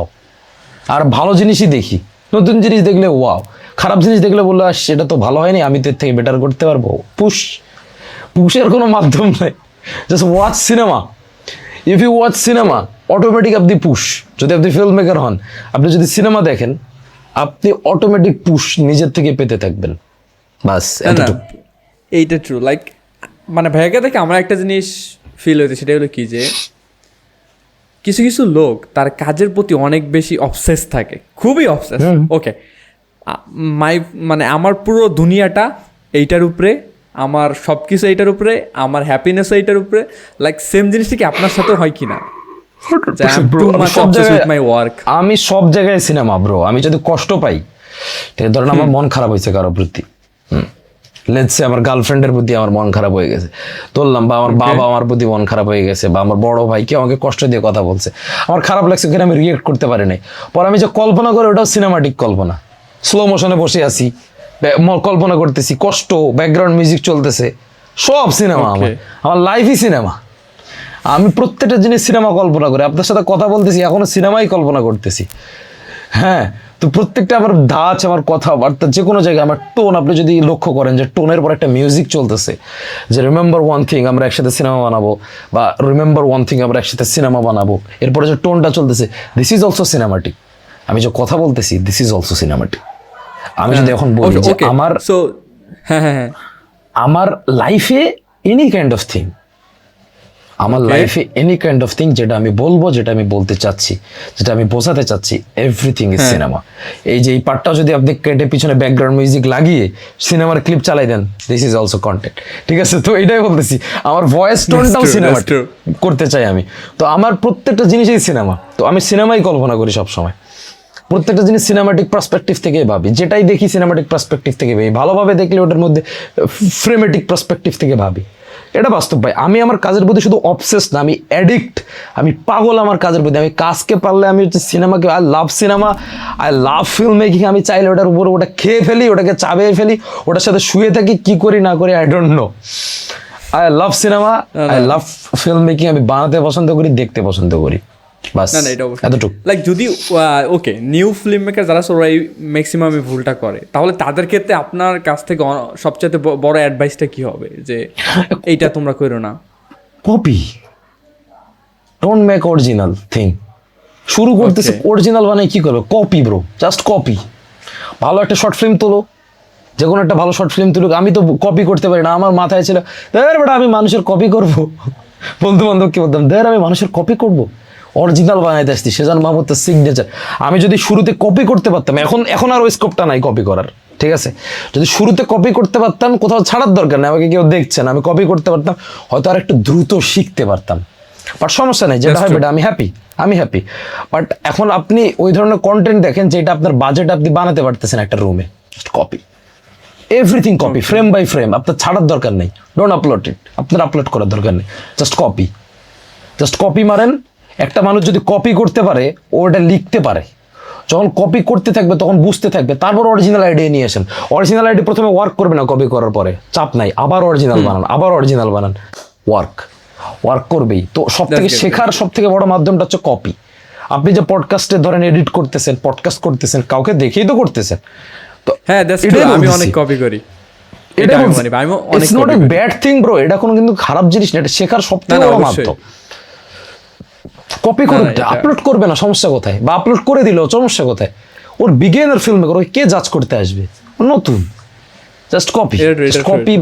কোনো ফিল্মের সিন কপি করে ফেলুক, কোনো যা খুশি তাই কপি করে ফেলুক, জাস্ট কপি। তারপর অরিজিনাল আইডিয়া কপি, তারপর নিজেকে অটোমেটিক খুঁজে পাবে শিখতে, আর কিছু না। সো দ্যার ইজ ভাইয়া একটা বই আছে, আমি বই পড়ছি, বইটার নাম হলো steal like an artist. I don't know যে আপনি পড়ছেন কি না। আমি শুনছি, পড়ার ইচ্ছা আছে, আমি পড়বো। Okay so steal like an artist বইয়ের ভিতরে এইটা বলা আছে যে এই দুনিয়াতে কোনো আইডিয়াই অ্যাকচুয়ালি অরিজিনাল না। তোমার কাছে যে আইডিয়াটা আসে, এইটা জাস্ট কোনো একটা আইডিয়া থেকে একটা কপি আসছে, তুমি নিজে থিঙ্কিং করছো, একটু চেঞ্জ করছো, দ্যাটস ইট। তুমি ভাবতেছো এটা তোমার আইডিয়া। বাট আপনি যেটা বললেন, আমি টোটালি একদম মিলতেছে বইটার সাথে। রাইটার যেটা বলছে যে জাস্ট টু কপি, তুমি কপি করতে থাকো, তোমার অরিজিনালিটি একসময় চলে আসবে যখন তুমি কপি করতে থাকো। নিজেকে খুঁজে পাওয়ার ওইটাই মাধ্যম। আমি তো হাঁটাও শিখছি মানুষকে দেখেই, তারপর তো নিজে কোন দিক হাঁটতে হবে এটা জানি। এটা আসলে এই জিনিসটা আসলে মনে রাখা উচিত যারা প্রথম ফিল্ম মেকিং করছে, বা যারা ফিল্ম মেকিং করতে চায়, শিখতে চায়, খুব ইচ্ছা ওই জায়গাতে ফিল্ম মেকার, পাগলা ফিল্ম মেকার বা হচ্ছে পাগলা সিনেফাইল, তাদেরকে বলবো যে প্রথমত হচ্ছে অরিজিনাল আইডিয়া নিয়ে না কাজ করা। কারণ আপনার প্রথমত যে অরিজিনাল আইডিয়াটা আসবে ওটা অনেক ক্রিঞ্জ আইডিয়া হবে। প্লিজ অ্যাকসেপ্ট করেন এটা, just copy bro, just copy করেন, শিখেন। কোনো মুভির সিন কপি করেন, কোনো শর্ট ফিল্মের সিন কপি করেন, সিকোয়েন্স কপি করেন, ক্যামেরা মুভমেন্ট কপি করে ট্রাই করেন, যা আছে সেটা দিয়ে কপি করে ট্রাই করেন। 100 ভাগ হবে না, বাট যখন আপনি 100 ভাগ কপি করতে পারবেন, তখন আপনি ধীরে ধীরে নিজেকে খুঁজে পাবেন। আর যখন খুঁজে পাবেন, তখন আপনি হবেন, আপনার নিজস্ব আইডেন্টিটি তৈরি হবে, এছাড়া কিছু না। এটা অবশ্যই। বাট একজন ফিল্ম মেকারের ভিতরে মানে কিরকম গুণ থাকা দরকার আপনার মতে? একজন ফিল্ম মেকারের ভিতরে এখন ডিপেন্ড করে ফিল্ম মেকিং এর কোন সেক্টরটা। সে কি ডিরেক্টর, নাকি সে কি সামথিং কি? সে আমি যদি ডিরেক্টরের পার্সপেক্টিভ থেকে চিন্তা করি, সোলো ফিল্ম মেকার, সাপোজ মনে করেন ভাই আমারও একটা ইচ্ছা আছে, লাইক আই লাভ সিনেমাটিক যে স্টোরি টেলিংগুলো হয়, আমি ট্রাই করি মেক করা, বাট হয়তো আমি এখন মেক করি না, কারণ মাঝখানে আমি যেহেতু পডকাস্ট নিয়ে একটু বিজি। বাট ধরলাম আমি as a filmmaker just ওর হলো স্টোরি বলবে, কারণ ম্যাক্সিমাম লোকজন যারা আছে অনেকে কমেন্টও করছে এই একটা বিষয়ে ডিএমও করছে যে যদি ভাই আমি সিনেমাটিক ফিল্ম মেকার হই তাহলে সেক্ষেত্রে আমার কোন কোন দিকগুলো খেয়াল রাখা উচিত।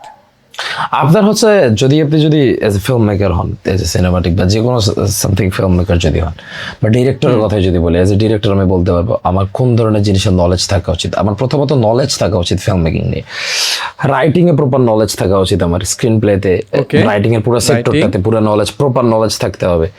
আমার হচ্ছে পোস্ট প্রোডাকশনে ক্যামেরাম্যান কিভাবে ক্যামেরা চালায় এটার নলেজ থাকতে হবে। ভালো ফিল্ম মেকারের কথা বলতেছি, কোথায় কিভাবে ফ্রেম ধরে, আপনার ফ্রেমিং সেন্স ভালো হতে হবে আগে, আপনার প্রত্যেকটা জিনিসে প্রপার নলেজ থাকতে হবে, পোস্ট প্রোডাকশন এডিটিং এর নলেজ থাকতে হবে, সাউন্ডের নলেজ থাকতে হবে, ফলি সাউন্ডের নলেজ থাকতে হবে, ডাবিং এর নলেজ থাকতে হবে, মার্কেটিং এর নলেজ থাকতে হবে, প্রত্যেকটা সেক্টরে নলেজ থাকতে হবে, কালার গ্রেডিং এর নলেজ থাকতে হবে, প্রত্যেকটা জায়গায় নলেজ থাকতে হবে। হ্যাঁ, নলেজ রাখেন, প্রত্যেকটা জিনিস সম্পর্কে যখন আপনি জানবেন তখন আপনি বাঞ্চ অফ ক্রিয়েটিভ পিপলকে সঠিক ডিরেকশনে ডাইরেক্ট করতে পারবেন। এবং এটাই হচ্ছে মূলত হচ্ছে একজন ডিরেক্টরের কাজ, যে হচ্ছে মূলত প্রত্যেকটা বিষয়ে নলেজ গ্যাদার করে তারপর হচ্ছে বাঞ্চ অফ ক্রিয়েটিভ পিপলকে একটা জায়গায় ডিরেক্ট করে ডিরেকশন দিয়ে একটা ভিশন পুল করতে পারে। তো as a solo film maker আমার এইটাই বলা যে আপনাকে সব করতে হবে। আপনি নিজেই ক্যামেরা গায়, আপনি নিজে রাইটার, আপনি নিজে এডিটর, আপনি নিজে সাউন্ড ডিজাইনার, আপনি নিজে ডাবিং আর্টিস্ট, আপনি নিজেই সব। আপনি যদি নিজে সব কিছু হতে পারেন then welcome to the filmmaking world. জোস ভাই জোস। ওকে, সো আমি আপনাদের একটা ভিডিও দেখছিলাম অনেকদিন আগে, সো সেটা হলো the a tale of photographer. আচ্ছা আচ্ছা, বাকি ভিডিওটা যখন আমি ভাইয়া দেখে খেয়াল করি, আমি জিনিসটা বলি, যখন আমি খেয়াল করি আই লাভ ফটোগ্রাফি। আমিও খুব ভালোবাসি মানে ফটোগ্রাফি করতে, কারণ আমার একটা ক্যামেরা আছে, normal camera, just Canon 60D, ওইটা নিয়ে আমি যাই, দেন জাস্ট ট্রাই করি কিছু ছবি তোলার। সো ওইটা থেকে আমি আপনাদের ওইটা দেখলাম, অ্যান্ড স্টোরি টেলিংটা এমনভাবে হয়েছে যে আমি ফিল করতেছি যে অ্যাকচুয়ালি ওই ফটোগ্রাফারটা আমি নিজে। এই যে ফিল করানোটা, এইটা ভাই কীভাবে, মানে অ্যাকচুয়ালি জাস্ট আমাকে যদি ছোট্ট করে একটা মাস্টার ক্লাস করায় দেন, অ্যাকচুয়ালি এই ফিলটা হয় কীভাবে অ্যাকচুয়ালি আপনি ফিল করান আপনার অডিয়েন্সদেরকে। ওকে, ফিলটা টু বি অনেস্ট, আচ্ছা ফিলটা টু বি অনেস্ট ভাই রিলেটেবল জিনিস আসলে, টু বি অনেস্ট। ওকে, একজন ফটোগ্রাফারের স্ট্রাগল তো রিলেটেবল জিনিস, আমি তো নিজে যেটা রিলেট করতে পারছি ওইটাই। ইন্টারেস্টিং বিষয় কি, আমরা একদিন রমনাতে গেছি ঘুরতে ক্যামেরা ট্যামেরা নিয়ে, তো ওখানে গিয়ে আমরা দেখতেছি একজন ছবি তুলতেছে, তখন আইডিয়াটা আসছে, এবং ওটার কোনো স্ক্রিপ্ট লেখা ছিল না, এ টেল অফ ফটোগ্রাফারের ওখানেই ইনফিল্ড বানিয়ে ফেলা এটা। তো একটা ফটোগ্রাফারের, আপনি জানেন আমিও জানি যে আপনি যখন ছবি তুলতেছেন চোখ দিয়ে আপনি দেখতেছেন একটা চাঁদের ছবি, অস্থির, ক্যামেরা দিয়ে তুলে যাচ্ছেন সব কোলাটে, বা কোনো পার্সপেক্টিভ দেখছেন, কোনো অবজেক্ট দেখছেন, কোনো সাবজেক্ট দেখেছেন, তো সেখানে আপনি যখন তুলতে যান তখন আপনি ওই আউটপুটটা পান না যেটা আপনি চান, আপনি লাইফটাও পান না যে ফটোগ্রাফার যেটা আপনি চান। আপনার হচ্ছে 10 টাকা দিয়ে ছবি তুলতে হচ্ছে, 20 টাকা দিয়ে ছবি তুলতে হচ্ছে, ফটোগ্রাফিতে অনেক স্ট্রাগল, ফটোগ্রাফারদের অনেক স্ট্রাগল লাইফে, ফটোগ্রাফারদের। তো এই জিনিসটা হচ্ছে তো রিলেটেবল জিনিস, তো এই রিলেটেবল জিনিসটা আমি জাস্ট আমার স্টাইলে একটু ন্যারেট করে বলতে চাইছি। তো এটাও নলেজের বিষয়, মানে টু বি অনেস্ট আমরা যেটা ওইখানে বলছি সেটা হচ্ছে ন্যারেটিভ স্টোরি টেলিং, যেটা আমরা ওইখানে করছি এ টেল অফ ফটোগ্রাফারের।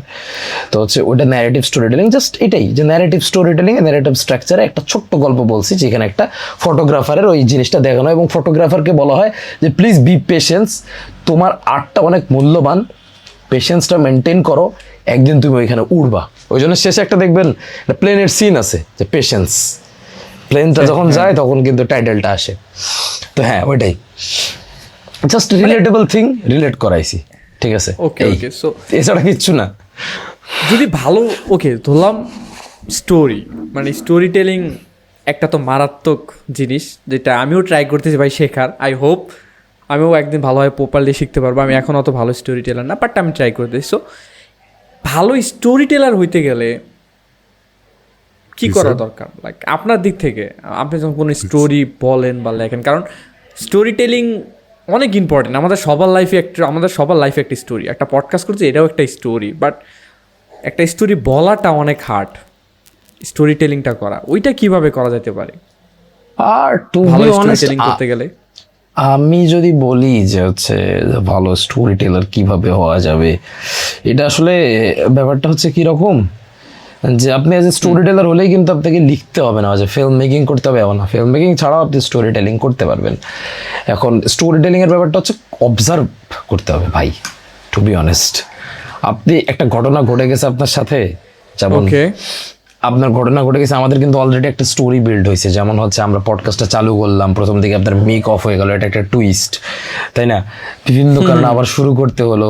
এর আগে যখন আমরা করলাম ঝড় আসলো, পডকাস্টটা মাঝখানে নষ্ট হয়ে গেল, এটাও একটা টুইস্ট। তো এই যে প্রপার অবশ্যই। বিষয়টা দেখবেন, অনেকেই এগুলা চায়ের দোকানে অনেক চাচা আছে কি সুন্দর গুছিয়ে বলতে পারে, আপনার শুনতেই মন চাইছে, আরে খুব তো এঙ্গেজিং, এমন এমন অ্যাক্ট করে, এরকম করে অ্যাক্ট করে দেখায় দেন দেন, খুব ভালো লাগে কিন্তু শুনতে। তো আপনি জাস্ট কনজিউম করেন। গ্রাম অঞ্চলে হ্যাঁ, গ্রাম অঞ্চলে বিভিন্ন জায়গায় অনেকে আছে যখন গল্প শোনায় আপনাকে, আপনার মজা লাগে শুনতে, আরে হ্যাঁ তো হ্যাঁ রে, এভাবে বলছে, ভাই। আসলে এভাবে বলছে। তো এটাই হ্যাঁ, তো এটাই যে অবজারভেশন ভাই। স্টোরি বলার ক্ষেত্রে আপনার স্টোরি অবজার্ভ করতে হবে। কোনো কিছু শেখার একটাই ওয়ে, অবজার্ভ। জাস্ট কনজিউম করেন, অবজার্ভ করেন, কনজিউম করেন। ওকে, কি বলতে চাচ্ছে, ঘটনাটা পুরোটা কনজিউম করেন। করে আগে আপনি লিনিয়ার একটা লাইনে ঘটনাটা বলেন, ফ্ল্যাট ভাবে বলেন আগে নিজে নিজেই। আয়নার সামনে দাঁড়ান বা নিজে নিজে আগে বলেন যে ফ্ল্যাট ভাবে যে এই ঘটনাটা এইভাবে ঘটছে, রাস্তার মধ্যে দিয়ে যাচ্ছিলাম, সেখানে একটা বাইক এসে মেরে দিছে, ঠিক আছে, তারপর হচ্ছে আমরা হসপিটালে গেছি। লিনিয়ার ওয়েতে গল্পটাকে বলেন। তারপরে ওইটা হচ্ছে স্ক্রিন প্লে স্ট্রাকচারে কোনো টুইস্ট বা সামথিং যদি কোনো কিছু বলতে চান, যেভাবে আপনি গল্পটা বলতে পছন্দ করেন, তারপর আপনি নলেজ গ্যাদার করেন যে গল্প বলে কত ধরনের, কি ওয়েতে।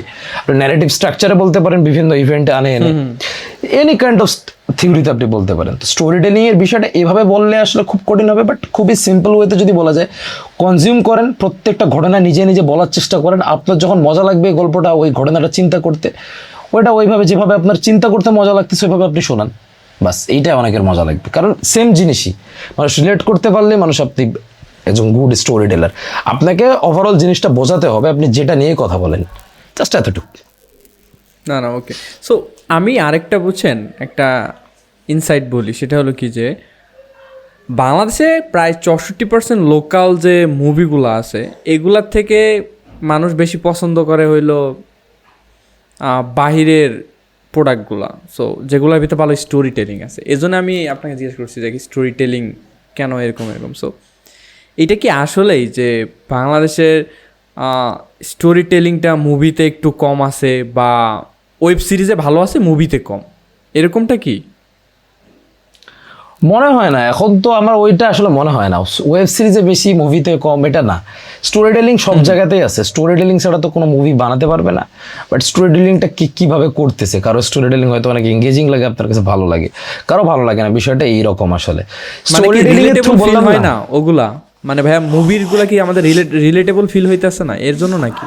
রিলেটেবল ফিল হয় তো, আপনি উৎসব দেখছেন, আপনি রিলেটেবল ফিল হয়েছে না? বন্দলতা এক্সপ্রেস দেখেন, রিলেটেবল ফিল।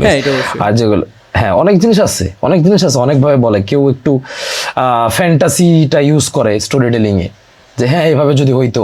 কারণ আপনারও মনে হয়, যেমন ধরেন আপনার সাথে কেউ অন্যায় করছে, আপনার বাবা মার সাথে, আপনার মাঝে মাঝে কিন্তু মনে হয় যদি আপনি সুপারম্যান হতেন, কি একদম মাঝখান দিয়ে ধরতেন, ফাড়ে দিতেন, দিয়ে তারপর আপনি স্লো মোশনে হাঁটতেন, তাই না? এটা অনেকে ফ্যান্টাসি চিন্তা করে, অনেকে রিয়েল রাখলে হয়তো আপনি একটু বেশি রিলেট করতে পারেন, বাট ফ্যান্টাসি রাখলে আপনি মজা পান, সমস্যা নাই।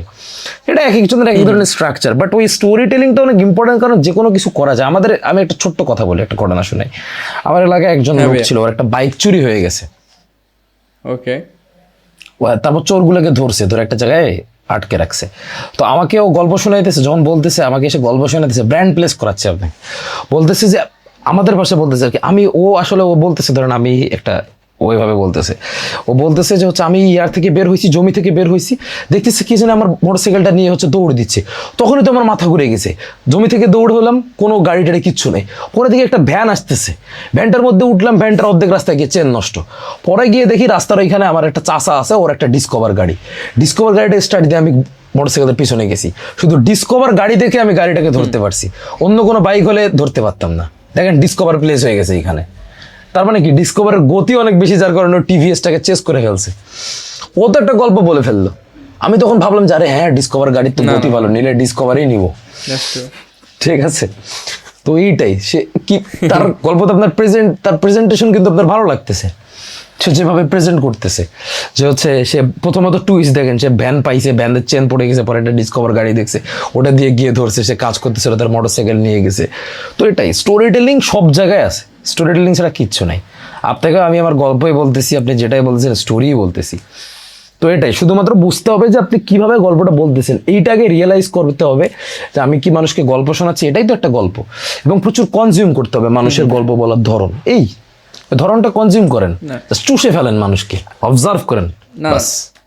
এটা অবশ্যই অবশ্যই অবশ্যই লাইক বাংলাদেশে মানে মানে আরেকটা জিনিস আমি খেয়াল করলাম, আমি কিছু ইয়েতেও পাইছি, সেটা হলো যে বাংলাদেশে ল যেটা আছে বা ক্রিয়েটিভ সেক্টরে কিছু কিছু বাধা আছে, মানে আমাদের ফুললি ফ্রিডম দেওয়া হইতেছে না মুভি টুভি মেক করার ক্ষেত্রে।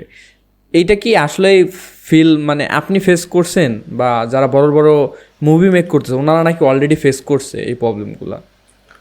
হ্যাঁ, এটা স্বাভাবিক না? কোনো ইনভেস্টর যখন আসে, ইনভেস্টর বলতে স্পন্সর আসে বেশি বাংলাদেশে, যেহেতু টাকাও তো দরকার আপনার বানাতে ফিল্ম, তো স্পন্সর আসে, তো ওরা ওদের কর্পোরেট যখন আসে ওরা ওদের ইচ্ছা চালানোর চেষ্টা করে প্রচুর।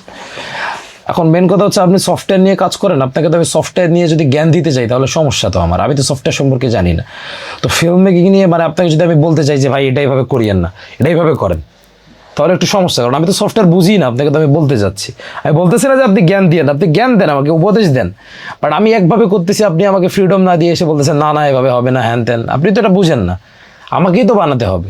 তাহলে আমাকে উপদেশ দেন যেভাবে করলে বেটার, এই রেফারেন্স দেন, তখন হচ্ছে বিষয়টা আলাদা। তো এই জন্য আসলে অনেক ক্ষেত্রেই ফ্রিডমটা কেটে নেওয়া হয়, এটা বাস্তব। ফিল্ম মেকার এটা খুব ফেস করে, অনেকভাবেই তাদের ফ্রিডম কেটে নেওয়া হয়, এটা বাস্তব। সো এইটার তো তাহলে তো একটা ইফেক্ট পড়ে, কারণ আমি হয়তো একটা আউটপুট চিন্তা করছিলাম, অনেক ভালো একটা আউটপুট এরকম আসবে, বা যখন আমি বা এরকম ইনভেস্টরদের এরকম চাহিদার পড়তেছি, তখন তো অনেক কিছু ডিরেকশন চেঞ্জ করতে হয় না? অনেকে করেও, বাট তো তাদের বিষয়, আমি কখনো হয়তো করবো না। ওকে। সো সাম্প্রতিক যে হিট মুভিগুলো আছে, লাইক আমি যদি ধরি মানে গত কয়েক বছরে, লাইক শুধু এই বছরটা বলবো না আমরা, গত কয়েক বছরের ভিতরে হাওয়া, পরাণ, তারপর হলো সুরঙ্গ, প্রিয়তমা, এই মুভিগুলা যে হিট হয়েছে, লাইক খুবই ভালো সাড়া ফেলছে। আমি যে যতটুকু জানি বা রিসার্চ করে আমি দেখলাম, এদের ভিতরে আপনার কাছে কোনো কিছু মনে হয় না কিছু কিছু জিনিস মিসিং আছে? আচ্ছা, এই কথাটা তখন বলতে পারতাম যখন হচ্ছে আমি ক্রিটিক হতাম, but I am not a film critic, আমি ফিল্ম মেকার। আমি হচ্ছে ধরেন আমি হচ্ছে এই জিনিসটাই বলতে চাই ভাই প্রশ্নের, আমি এটা আসলে বোঝাইতে চাই অনেককে, ভাই I am not a film critic, আমি ফিল্ম মেকার, আমি ফিল্ম দেখি ফিল্ম শেখার জন্য, টু বি অনেস্ট। বাট এখন যদি বলি, মানে যেটা ছিল আপনার যে খারাপ ভালো দিকের কথা যদি বলি, খারাপ দিক আপনাকে আমি বলে দিতে পারতেছি, আপনিও জানেন খারাপ দিক 1000টা, what the fuck, to be honest, খারাপ দিক অনেকটা ভাই, বাট যেগুলো ভালো ওগুলো ভালো। এখন আমি ভালো দিকটা যদি বলি, যে কেন হাওয়া দেখেন, টেকনিক্যালি ব্রিলিয়েন্ট একটা সিনেমা, ওরা টেকনিক্যাল সাইড, ওরা যেভাবে বানাইছে, যেভাবে ক্যারেক্টারের লেয়ারগুলো, যেভাবে ক্যারেক্টারগুলো ডেভেলপ করছে, আপনি ক্যারেক্টারগুলো হয়তো ফিল করতে পারতেছেন, তাই না? অনেকভাবে অনেকজন অনেকভাবে দেখে ফিল্ম, যারা অভিনয় করে তারা শুধু অভিনয়টা দেখে, যারা ফিল্ম বানায় প্রপার জিনিসটা দেখে। তো ওইটার খুবই ভালো লাগছে যে হচ্ছে character development, okay it's good bro, thank you, যে খুবই সুন্দর সিনেমা। বাকি হচ্ছে যেগুলো সিনেমা হচ্ছে দেখেন ভালো কাজ করছে, বাট যেগুলো আমার স্ট্যান্ডার্ড না, আমার ভালো লাগেনি, ওগুলো আমার আসলেই ভালো লাগেনি, কারণ হচ্ছে কিছুই ভালো লাগেনি, হুদায় কখন কি চালু হয়ে যাচ্ছে, না এডিটিং ভালো, না মিউজিক ভালো, না কি ভালো, কিচ্ছু বুঝি না আমি আসলে সিনেমা হল থেকে বের হয়ে আসলে কষ্ট হয়, আমি আসলে কি এগুলো সিনেমা বুঝি না, এগুলো বোঝার জন্য কি আর একটু বেশি আইকিউ দরকার নাকি, এই ভাই আর কিছু না। রিসেন্ট এই ধরনের একটা সিনেমা আছে, ওই সিনেমাটা আমি দেখি নাই, ধরেন 5th সিনেমা ঈদের, খুবই বিগ বাজেটের একটা সিনেমা, গ্রিন স্ক্রিন সিনেমা বলতে পারেন সেটা, সিনেমাটা আমি দেখি না, আমি দেখলে অত প্রিসিয়াস লেভেলের আর্ট দেখলে সমস্যা, মানে মানুষকে মক করা হয়ে যাচ্ছে, বাট এত প্রিসিয়াস লেভেলের আর্ট, ওটা যদি আমি দেখে ফেলি লোকাল সিনেমায় বসে, হ্যাঁ তাহলে তো সমস্যা, আমি তো বুঝবোই না, আমার অত আইকিউ নাই এত প্রিসিয়াস লেভেলের আর্ট দেখা। আমি ভাবে আইকিউ লোক না, আমি বনলতা এক্সপ্রেস দেখা লোক, আমি দম দেখা লোক, আমি প্রেসার কুকার দেখা লোক, আমি ওই লেভেলের আর্ট বুঝবো, আমার অত বোঝার ক্ষমতা নাই, সরি আইকিউ অত বেশি নাই যে ওই আর্টটা আমি বুঝতে পারবো, এটাই। না না, আমার কথা হচ্ছে ভালো যেগুলো সিনেমা আমি ভালো দিক বলতে পারবো, আর যেগুলো খারাপ সিনেমা, যে টেকনিক্যাল এইটা উন্নতি করা যেত, এটা উন্নতি করা যেত, এগুলো বলে আসলে লাভ নেই, ওগুলো টেকনিক্যাল উন্নতি করা যেত, এই প্রসঙ্গর আগে আমি বলবো ওদের টেকনিক্যাল, ওদের হচ্ছে ওরা প্রিসিয়াস আর্ট বানায়, ওই আর্ট দেখার ক্ষমতা আমার নাই, ওই আইকিউ আমার নাই, ওই আইকিউ দেখা কি সম্ভব আপনি বলেন? আপনি গ্রিন স্ক্রিনের উপরে মারামারি করবেন, এটা দেখা কি সম্ভব? এরা কি আমার কাছে আছে? আপনি আকাশ থেকে গুলি করতে করতে পড়তেছেন, এগুলো দেখা পসিবল না আমার কাছে। হুদায় আপনি মানুষকে মারতেছেন, হুদায় কোবাইতেছেন, হুদায় আপনি ভায়োলেন্স, কি কি চলতেছে আপনার ভিতরে? I don't like this. Like কোনো কানেকশন বিল্ড হয় না, এটা আমি জানি, মানে অ্যাকচুয়ালি কি Connection build হইতেছে হয় এটা problem। কানেকশন বিল্ড হয় না, কানেকশন বিল্ড হয় না। আই থিঙ্ক আমি যেগুলোর সাথে রিলেট করতে পারি না, ওটা হয়তো আমার কাছে খারাপ লাগার সিনেমা, বাট আমি ওটা নিয়ে কোনো আলাপ করতে চাই না। তারা বুঝুক না, এগুলো ক্রিটিক্স আছে, ওরা বলুক না, সমস্যা নাই। আমি জাস্ট চাই তারা গুড কাজ দেখ, এবং গুড কাজ দিলে আমার খুব ভালো লাগে ভাই। আমার কমার্শিয়ালি সব থেকে ভালো লাগছে, টু বি অনেস্ট যদি বলি, কমার্শিয়াল সিনেমা আমার বাংলাদেশে আমি যতগুলো সিনেমা দেখলাম কমার্শিয়ালি আমার কাছে তাণ্ডব ভেরি গুড। তাণ্ডব আমার কাছে খুবই ভালো লাগছে, লেজিট সবাই খুব ভালো কাজ করছে, শাকিব খান ভালো কাজ করছে, পুরো ক্রিয়েটিভ ক্রু সবাই খুব ভালো কাজ করছে তাণ্ডব। তো তাণ্ডব আই লাইক, আমি ভালো কাজ সবসময় ওটা, ওই জন্য আমি ওটা নিয়ে অনেক কথা বলছি, তাণ্ডব নিয়ে অনেক ফিল্ম লিটারেসি বোঝাইছি, হ্যাঁ, এবং এই জিনিসটা অ্যাপ্রিসিয়েট করছে। এটা আপনি জানেন যে হচ্ছে তাণ্ডবের যে আমাদের যে ভিডিওটা ছিল, তাণ্ডবের যে এক্সপ্লেনেশনটা, ওইটা হচ্ছে তাণ্ডবের সিনেমাটোগ্রাফার, তাণ্ডবের ডিরেক্টররা শেয়ার করছিল ওদের বিভিন্ন স্টোরিতে, বিভিন্ন জায়গায় শেয়ার করছিল তারা কিন্তু। তো আমার কথা হচ্ছে যে আমি জাস্ট ভালো সাইডটা পোয়েট্রি করতে চাই যে কোনো সিনেমার, ব্যাড তাহলে সাইডটা বরবাদটা, করতে চাই।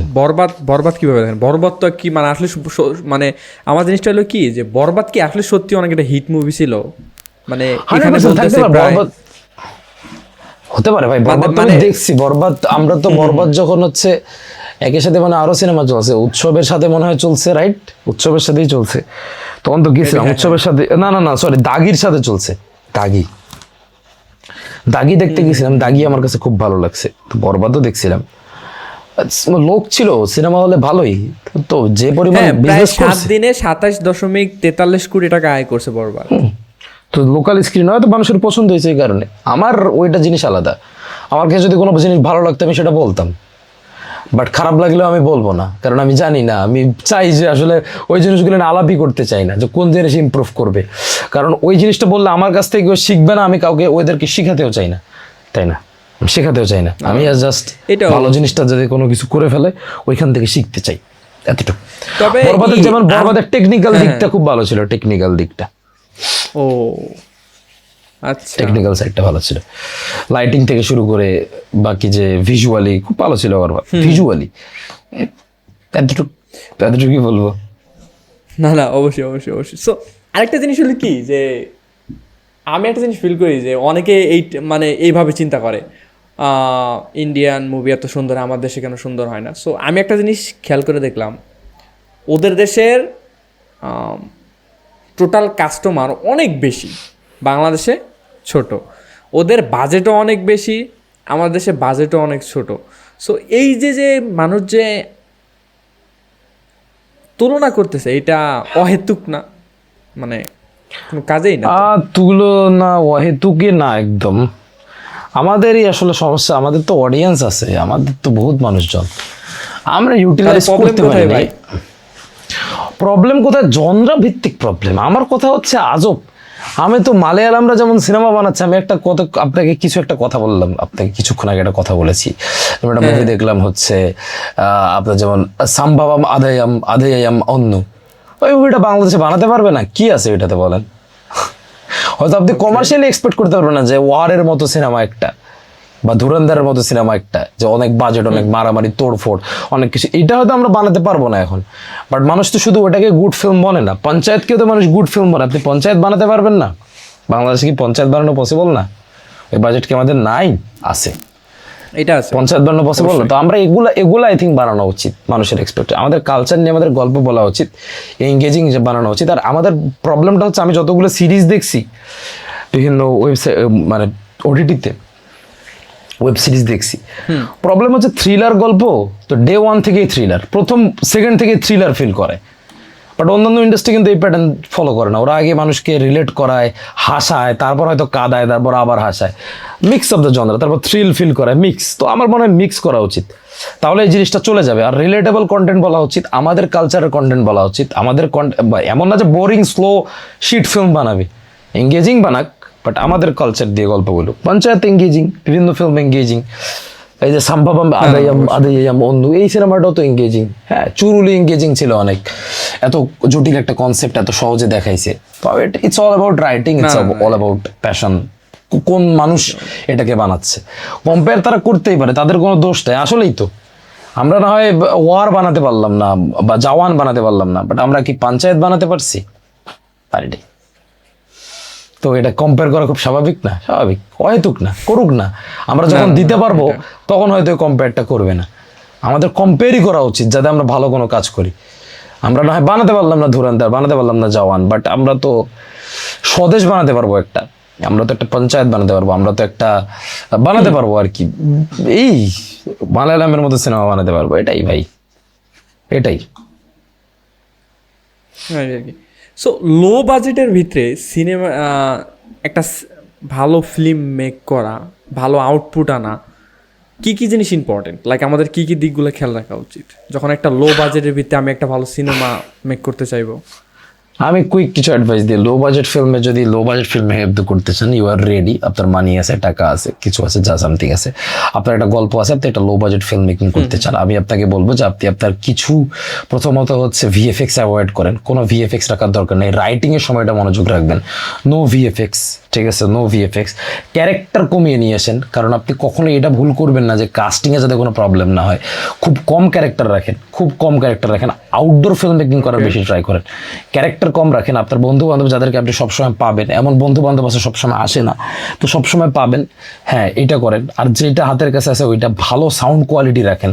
মোটামুটি একটা ভালো মাইক্রোফোন কিনেন, যাতে হচ্ছে মানুষ আপনাকে ভালোভাবে শুনতে পারে, দেখতে না পারুক, মাইক্রোফোন কিনেন। এবং ফিল্মটা যদি আপনি বেশিরভাগ সিন আউটডোরে রাখার চেষ্টা করেন, ইনডোরে আসলে আপনার লাইটের একটা কস্ট আছে, অনেক লাইট খরচ করতে হবে।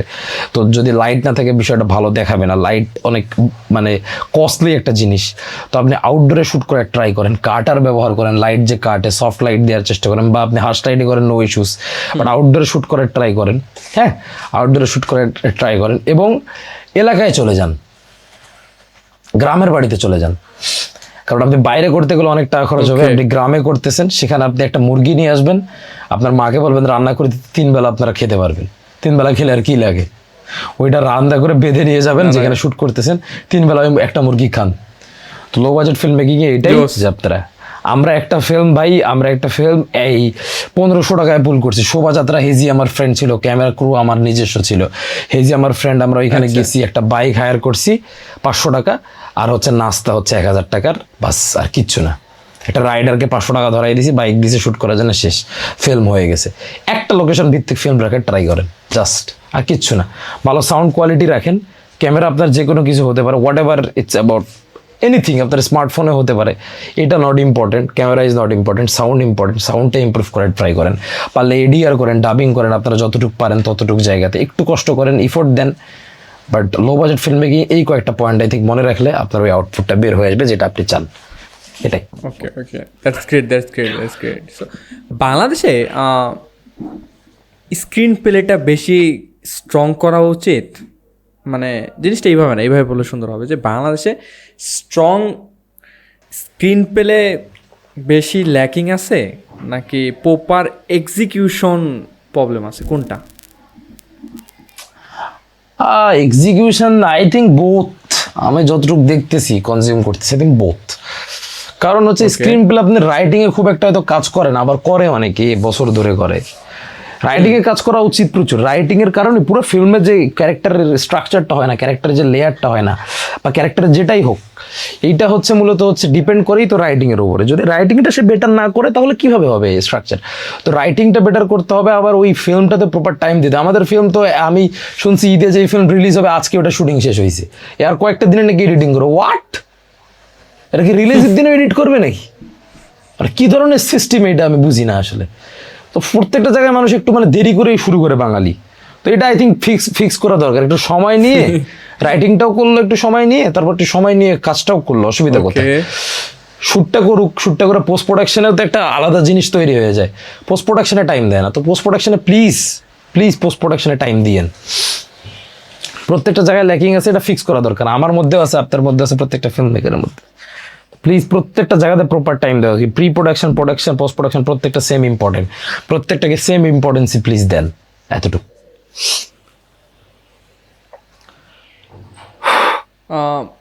তাহলে আরেকটা মানে কোশ্চেন যেটা অ্যাকচুয়ালি মনে করেন এটা আমার পার্সোনাল কোশ্চেন, জিনিসটা হলো এরকম, মুভি বিজনেসে কীরকম টাকা আছে, like as a business mindset থেকে আমার জিনিসটা আসলো যে অ্যাকচুয়ালি কীরকম আছে বাংলাদেশে এটা আছে? অনেকগুলো হচ্ছে স্কোপ আছে ভাই, মানে বাংলাদেশের মার্কেটটা অ্যানালাইজ করা হয়নি, আমি জানি না আসলে কিভাবে টাকা আসে, হয়তো হল থেকে বিলিং করে, যেমন হচ্ছে ধরেন একটা কিলকশনের একটা প্রডিউসারের কথা শুনলাম যে এই বাজেটে বানিয়েছে, যেমন তাণ্ডব বললাম, তাণ্ডব বা হচ্ছে হ্যাঁ তাণ্ডব বা তুফান, তুফান ধরলাম, তুফান মুভিতে হয়তো তারা 8 কোটি টাকা খরচ করেছে, 95 বা 55 কোটি টাকা ইনকাম করছে, হ্যাঁ এখান থেকে প্রফিট। বাকি হচ্ছে যারা অ্যাড চালাইছে আরও মার্কেটিং করছে ওইখানে ধরেন 1 কোটি টাকা 2 কোটি টাকা এক্সট্রা ধরলাম, তো ওভারঅল হচ্ছে এই বাকিটা প্রফিট থাকতেছে। বাংলাদেশে এইভাবেই হয়। আর বাকি জায়গাগুলোতে হয়তো তারা হচ্ছে স্যাটেলাইট রাইট বিক্রি করে, টিভিতে বিক্রি করে সিনেমা, হ্যাঁ হল থেকে একটা ভালো কালেকশন আছে, ওটিটিতে ভালো একটা দামে বিক্রি করে, আবার রাইটসটা সেল করে দেয়, রাইটিংটা সেল করে দেয়, স্ক্রিপ্টটা সেল করে দেয়, গানগুলোর রাইটস বিক্রি করে দেয় টি সিরিজের কাছে বা সামথিং বা যে কোনো প্রোডাকশনের কাছে, এভাবে এভাবে এভাবে বিজনেস করে। বাট মুভি বিজনেস খুব আসলে লং টাইম আর কমপ্লিকেটেড জিনিস আসলে, রিয়েলি আসলে। তো টাকা ইনকাম করার জায়গা আছে, বাট প্রপারলি ওই জায়গাটা বুঝে আই থিঙ্ক টাকাটা ইনকাম করতে হবে, এবং শুধু এইটা বেসিস এইটার উপরে থাকলে হবে না, একটু নড়াচড়া করেন অন্য বিজনেসেও। আচ্ছা, মানে বাংলাদেশে অডিয়েন্স যারা আছে তারা কি এক্সপেরিমেন্ট টাইপের মুভি মানে ফিল্ম যারা মেক করতেছে নিউ, তাদের কি মানে অ্যাকসেপ্ট করার মতো মাইন্ডসেট আছে আপনার কাছে মনে হয় এটা? আরে কোন দেশে অ্যাকসেপ্ট করে এক্সপেরিমেন্টাল ফিল্ম, আমাকে বোঝান। কোন দেশে এক্সপেরিমেন্টাল ফিল্মকে মানে অ্যাকসেপ্ট করে না কেউ এক্সপেরিমেন্টাল ফিল্মকে? হ্যাঁ যদি ভালো হয়ে যায় তাহলে অ্যাকসেপ্ট করে আর কি, যদি ভালো হয়ে যায় তাহলে তারা হয়তো গ্রহণ করে নিবে, ভালো হয়ে গেলে অ্যাকসেপ্ট করবে যে হ্যাঁ ঠিক আছে ভালো হয়ে গেছে আমরা এটাকে গ্রহণ করলাম। বাট যদি খারাপ হয় তাহলে তো কেউ এটাকে আসলে গ্রহণ করতে চায় না, এটাই তো খুব স্বাভাবিক, কেউ অ্যাকসেপ্ট করে না। আপনার যে গ্রোথ মাইন্ডটা বুঝছেন ভাই, একটা জিনিস আমার ভালো লাগছে প্রো পডকাস্টে, সেটা হলো যে এই যে গ্রোথ মাইন্ড আর লার্নিং, মানে কি বলবো, লাইক ওয়েটা, লাইক আপনার থিঙ্কিং যে ওকে আমার শিখতে হবে, গ্রো করতে হবে, এই জিনিসটা অ্যাকচুয়ালি আনেন কেমন নিজের ভিতরে অ্যাজ এ ফিল্ম মেকার? যে অলওয়েজ গোল আছে না, এটা গোল আছে না, স্বাভাবিক তো। এটা আসলে আপনার লাইফের সবথেকে বিগেস্ট গোল কি? আমার লাইফে সব থেকে বিগেস্ট গোল, এটা আসলে বলা ঠিক হবে না, আসলে আমি আসলে বলতে চাই না। গোল এটাই যে ভাই ফিল্ম মেকিং করার লাইফে সব থেকে বড়, বা আমি পৃথিবীর সব থেকে বড় এবং পৃথিবীর সব থেকে প্রিসিয়েস্ট ফিল্ম মেকার হতে চাই, এটাই আমার গোল। এই দুনিয়ার সব থেকে বড় ফিল্ম মেকার হতে চাই। এবং আই বিলিভ যে আমি এটা পারবো, এই সিম্পল একটা গোল, আর কিছু না। এবং আমি প্রত্যেকটা ফিল্মে আমার ইন্টারন্যাশনাল অর্গানাইজেশন, মানে ইন্টারন্যাশনাল হচ্ছে চাই, ইন্টারন্যাশনাল হচ্ছে আইডেন্টিটি চাই, ইন্টারন্যাশনাল ডেস্টিনি চাই। আমি চাই আমার প্রত্যেকটা ফিল্মেই, মানে প্রত্যেকটা ফিল্ম না হোক, আমি হয়তো সব থেকে বেশি এরকম করে অস্কার ধরা ডিরেক্টর হইতে চাই। এমনি তুলবো আমি অস্কারটা, এমনি আমরা চাই যে আমাদের বাংলাদেশ থেকে যাক, এন্ড উই হোপ ইনশাআল্লাহ। যদি নাও যদি আমি জাস্ট এটাই ভাই, আমি জাস্ট এটা আমার মাইন্ডসেট, আমি বলতেছি না, এটা আমি নিজের মধ্যে রাখছি, আমি অলরেডি বেস্ট ভাই, আমার মাইন্ডে আমি already best, in my mind I am the best. That's true. Like আরেকটা জিনিস কি জানেন, মাইকেল ফিলিপরে চেনেন? সাঁতারু Michael Philip. So Michael Philip ও একটা জিনিস সেমে আপনার মতোই, এরা এত পরিমাণ অবসেস, লাইক আমি অ্যাগেইন বলতেছি যে এত পরিমাণ অবসেস এরা ওয়ার্কের প্রতি, যে এর বাইরে ওরা কোনো কিছু দেখেই না, এর বাইরে যে আরেকটা ওয়ার্ল্ড আছে, they don't care. Like okay friend বলতেছে ভাই তুই তো এত পুরো পাগল হয়ে গেছে এর প্রতি, আই ডোন্ট কেয়ার, তুই এটা করিস না ভাই, I don't care, this is my world. Like totally মানে আপনার এই জিনিসটা অ্যাকচুয়ালি কানেকশন, মানে ওনাদের মতো সেম টু সেম মাইন্ডসেট যে ওকে। সো মানে আমরা দিস ইজ আই থিংক মানুষ, আপনি আমার মনে হয় আপনি মানুষ ভাই, আমি মানুষ, আপনি মানুষ, মানুষের কাছে অসম্ভব কিছু নাকি ভাই? আমার কথা হচ্ছে অসম্ভব কিছু অসম্ভব না, আমি চাইলে কিন্তু অ্যাচিভ করতে পারবো, এটাই আই থিঙ্ক, এটাই। আমি আমার মাইন্ডে বেস্ট, আমি আমার মাইন্ডে 50-60 বার অস্কার তুলে ফেলছি, আমি তো আমার মাইন্ডে যাই হোক আমি তুলে ফেলছি, আমি আমার মাইন্ডে অনেক কিছু দেখে ফেলছি, আমি ওই জায়গাটা এখন শুধু অর্জন করতে চাই, এতটুকু, আর কিছু না। আপনার কারণ দেখা যাক কোনো কি কি যেগুলো হ্যাঁ দেখছি। ওকে, সো তমাল ভাইয়ের কি কোনো প্ল্যান আছে ওটিটি প্রজেক্ট নিয়ে? হ্যাঁ 100%, ইনশাল্লাহ নেক্সট ইয়ারে আমার হচ্ছে ওটিটিতে কাজ আসবে এবং খুব চমৎকার একটা ওয়েব সিরিজ আসবে। আমি কোথাও বলে নেই, আপনাকে বলে দিলাম, ইনশাল্লাহ নেক্সট ইয়ার ওকে, আমাদের হচ্ছে ওটিটিতে ফার্স্ট টাইম আমার হচ্ছে ওটিটিতে হচ্ছে কাজ আসবে সিরিজ, যেটা নিয়ে আমরা অলরেডি কাজ করতেছি। হয়তো ঈদের পরে আমি একটা আপডেট দিতে পারবো আমরা, এবং এই ওকে ভাই, বছরই আমরা ইনশাল্লাহ শুটে যাব।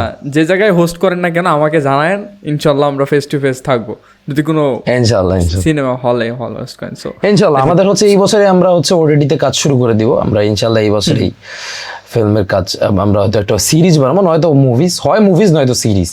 ইনশাল্লাহ নেক্সট ইয়ারে আমাদের হয়তো একটা মুভিতে আমি ডেবিউ করতে পারি, অথবা একটা সিরিজ নিয়ে আসতে পারি ওটিটির জন্য।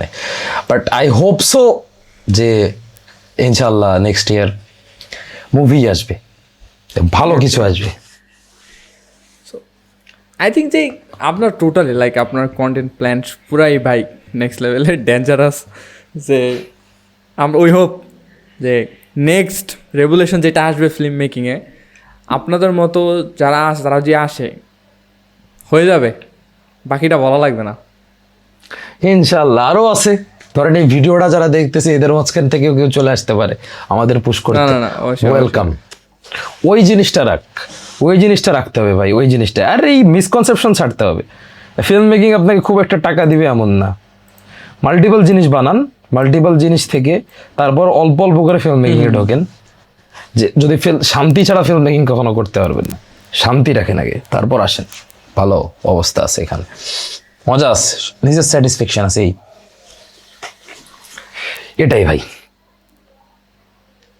সো আরেকটা জিনিস হলো কি যে আমি যে কোশ্চেনগুলো করতেছি এর ভিতরে কিছু কমেন্টের কোশ্চেন আছে।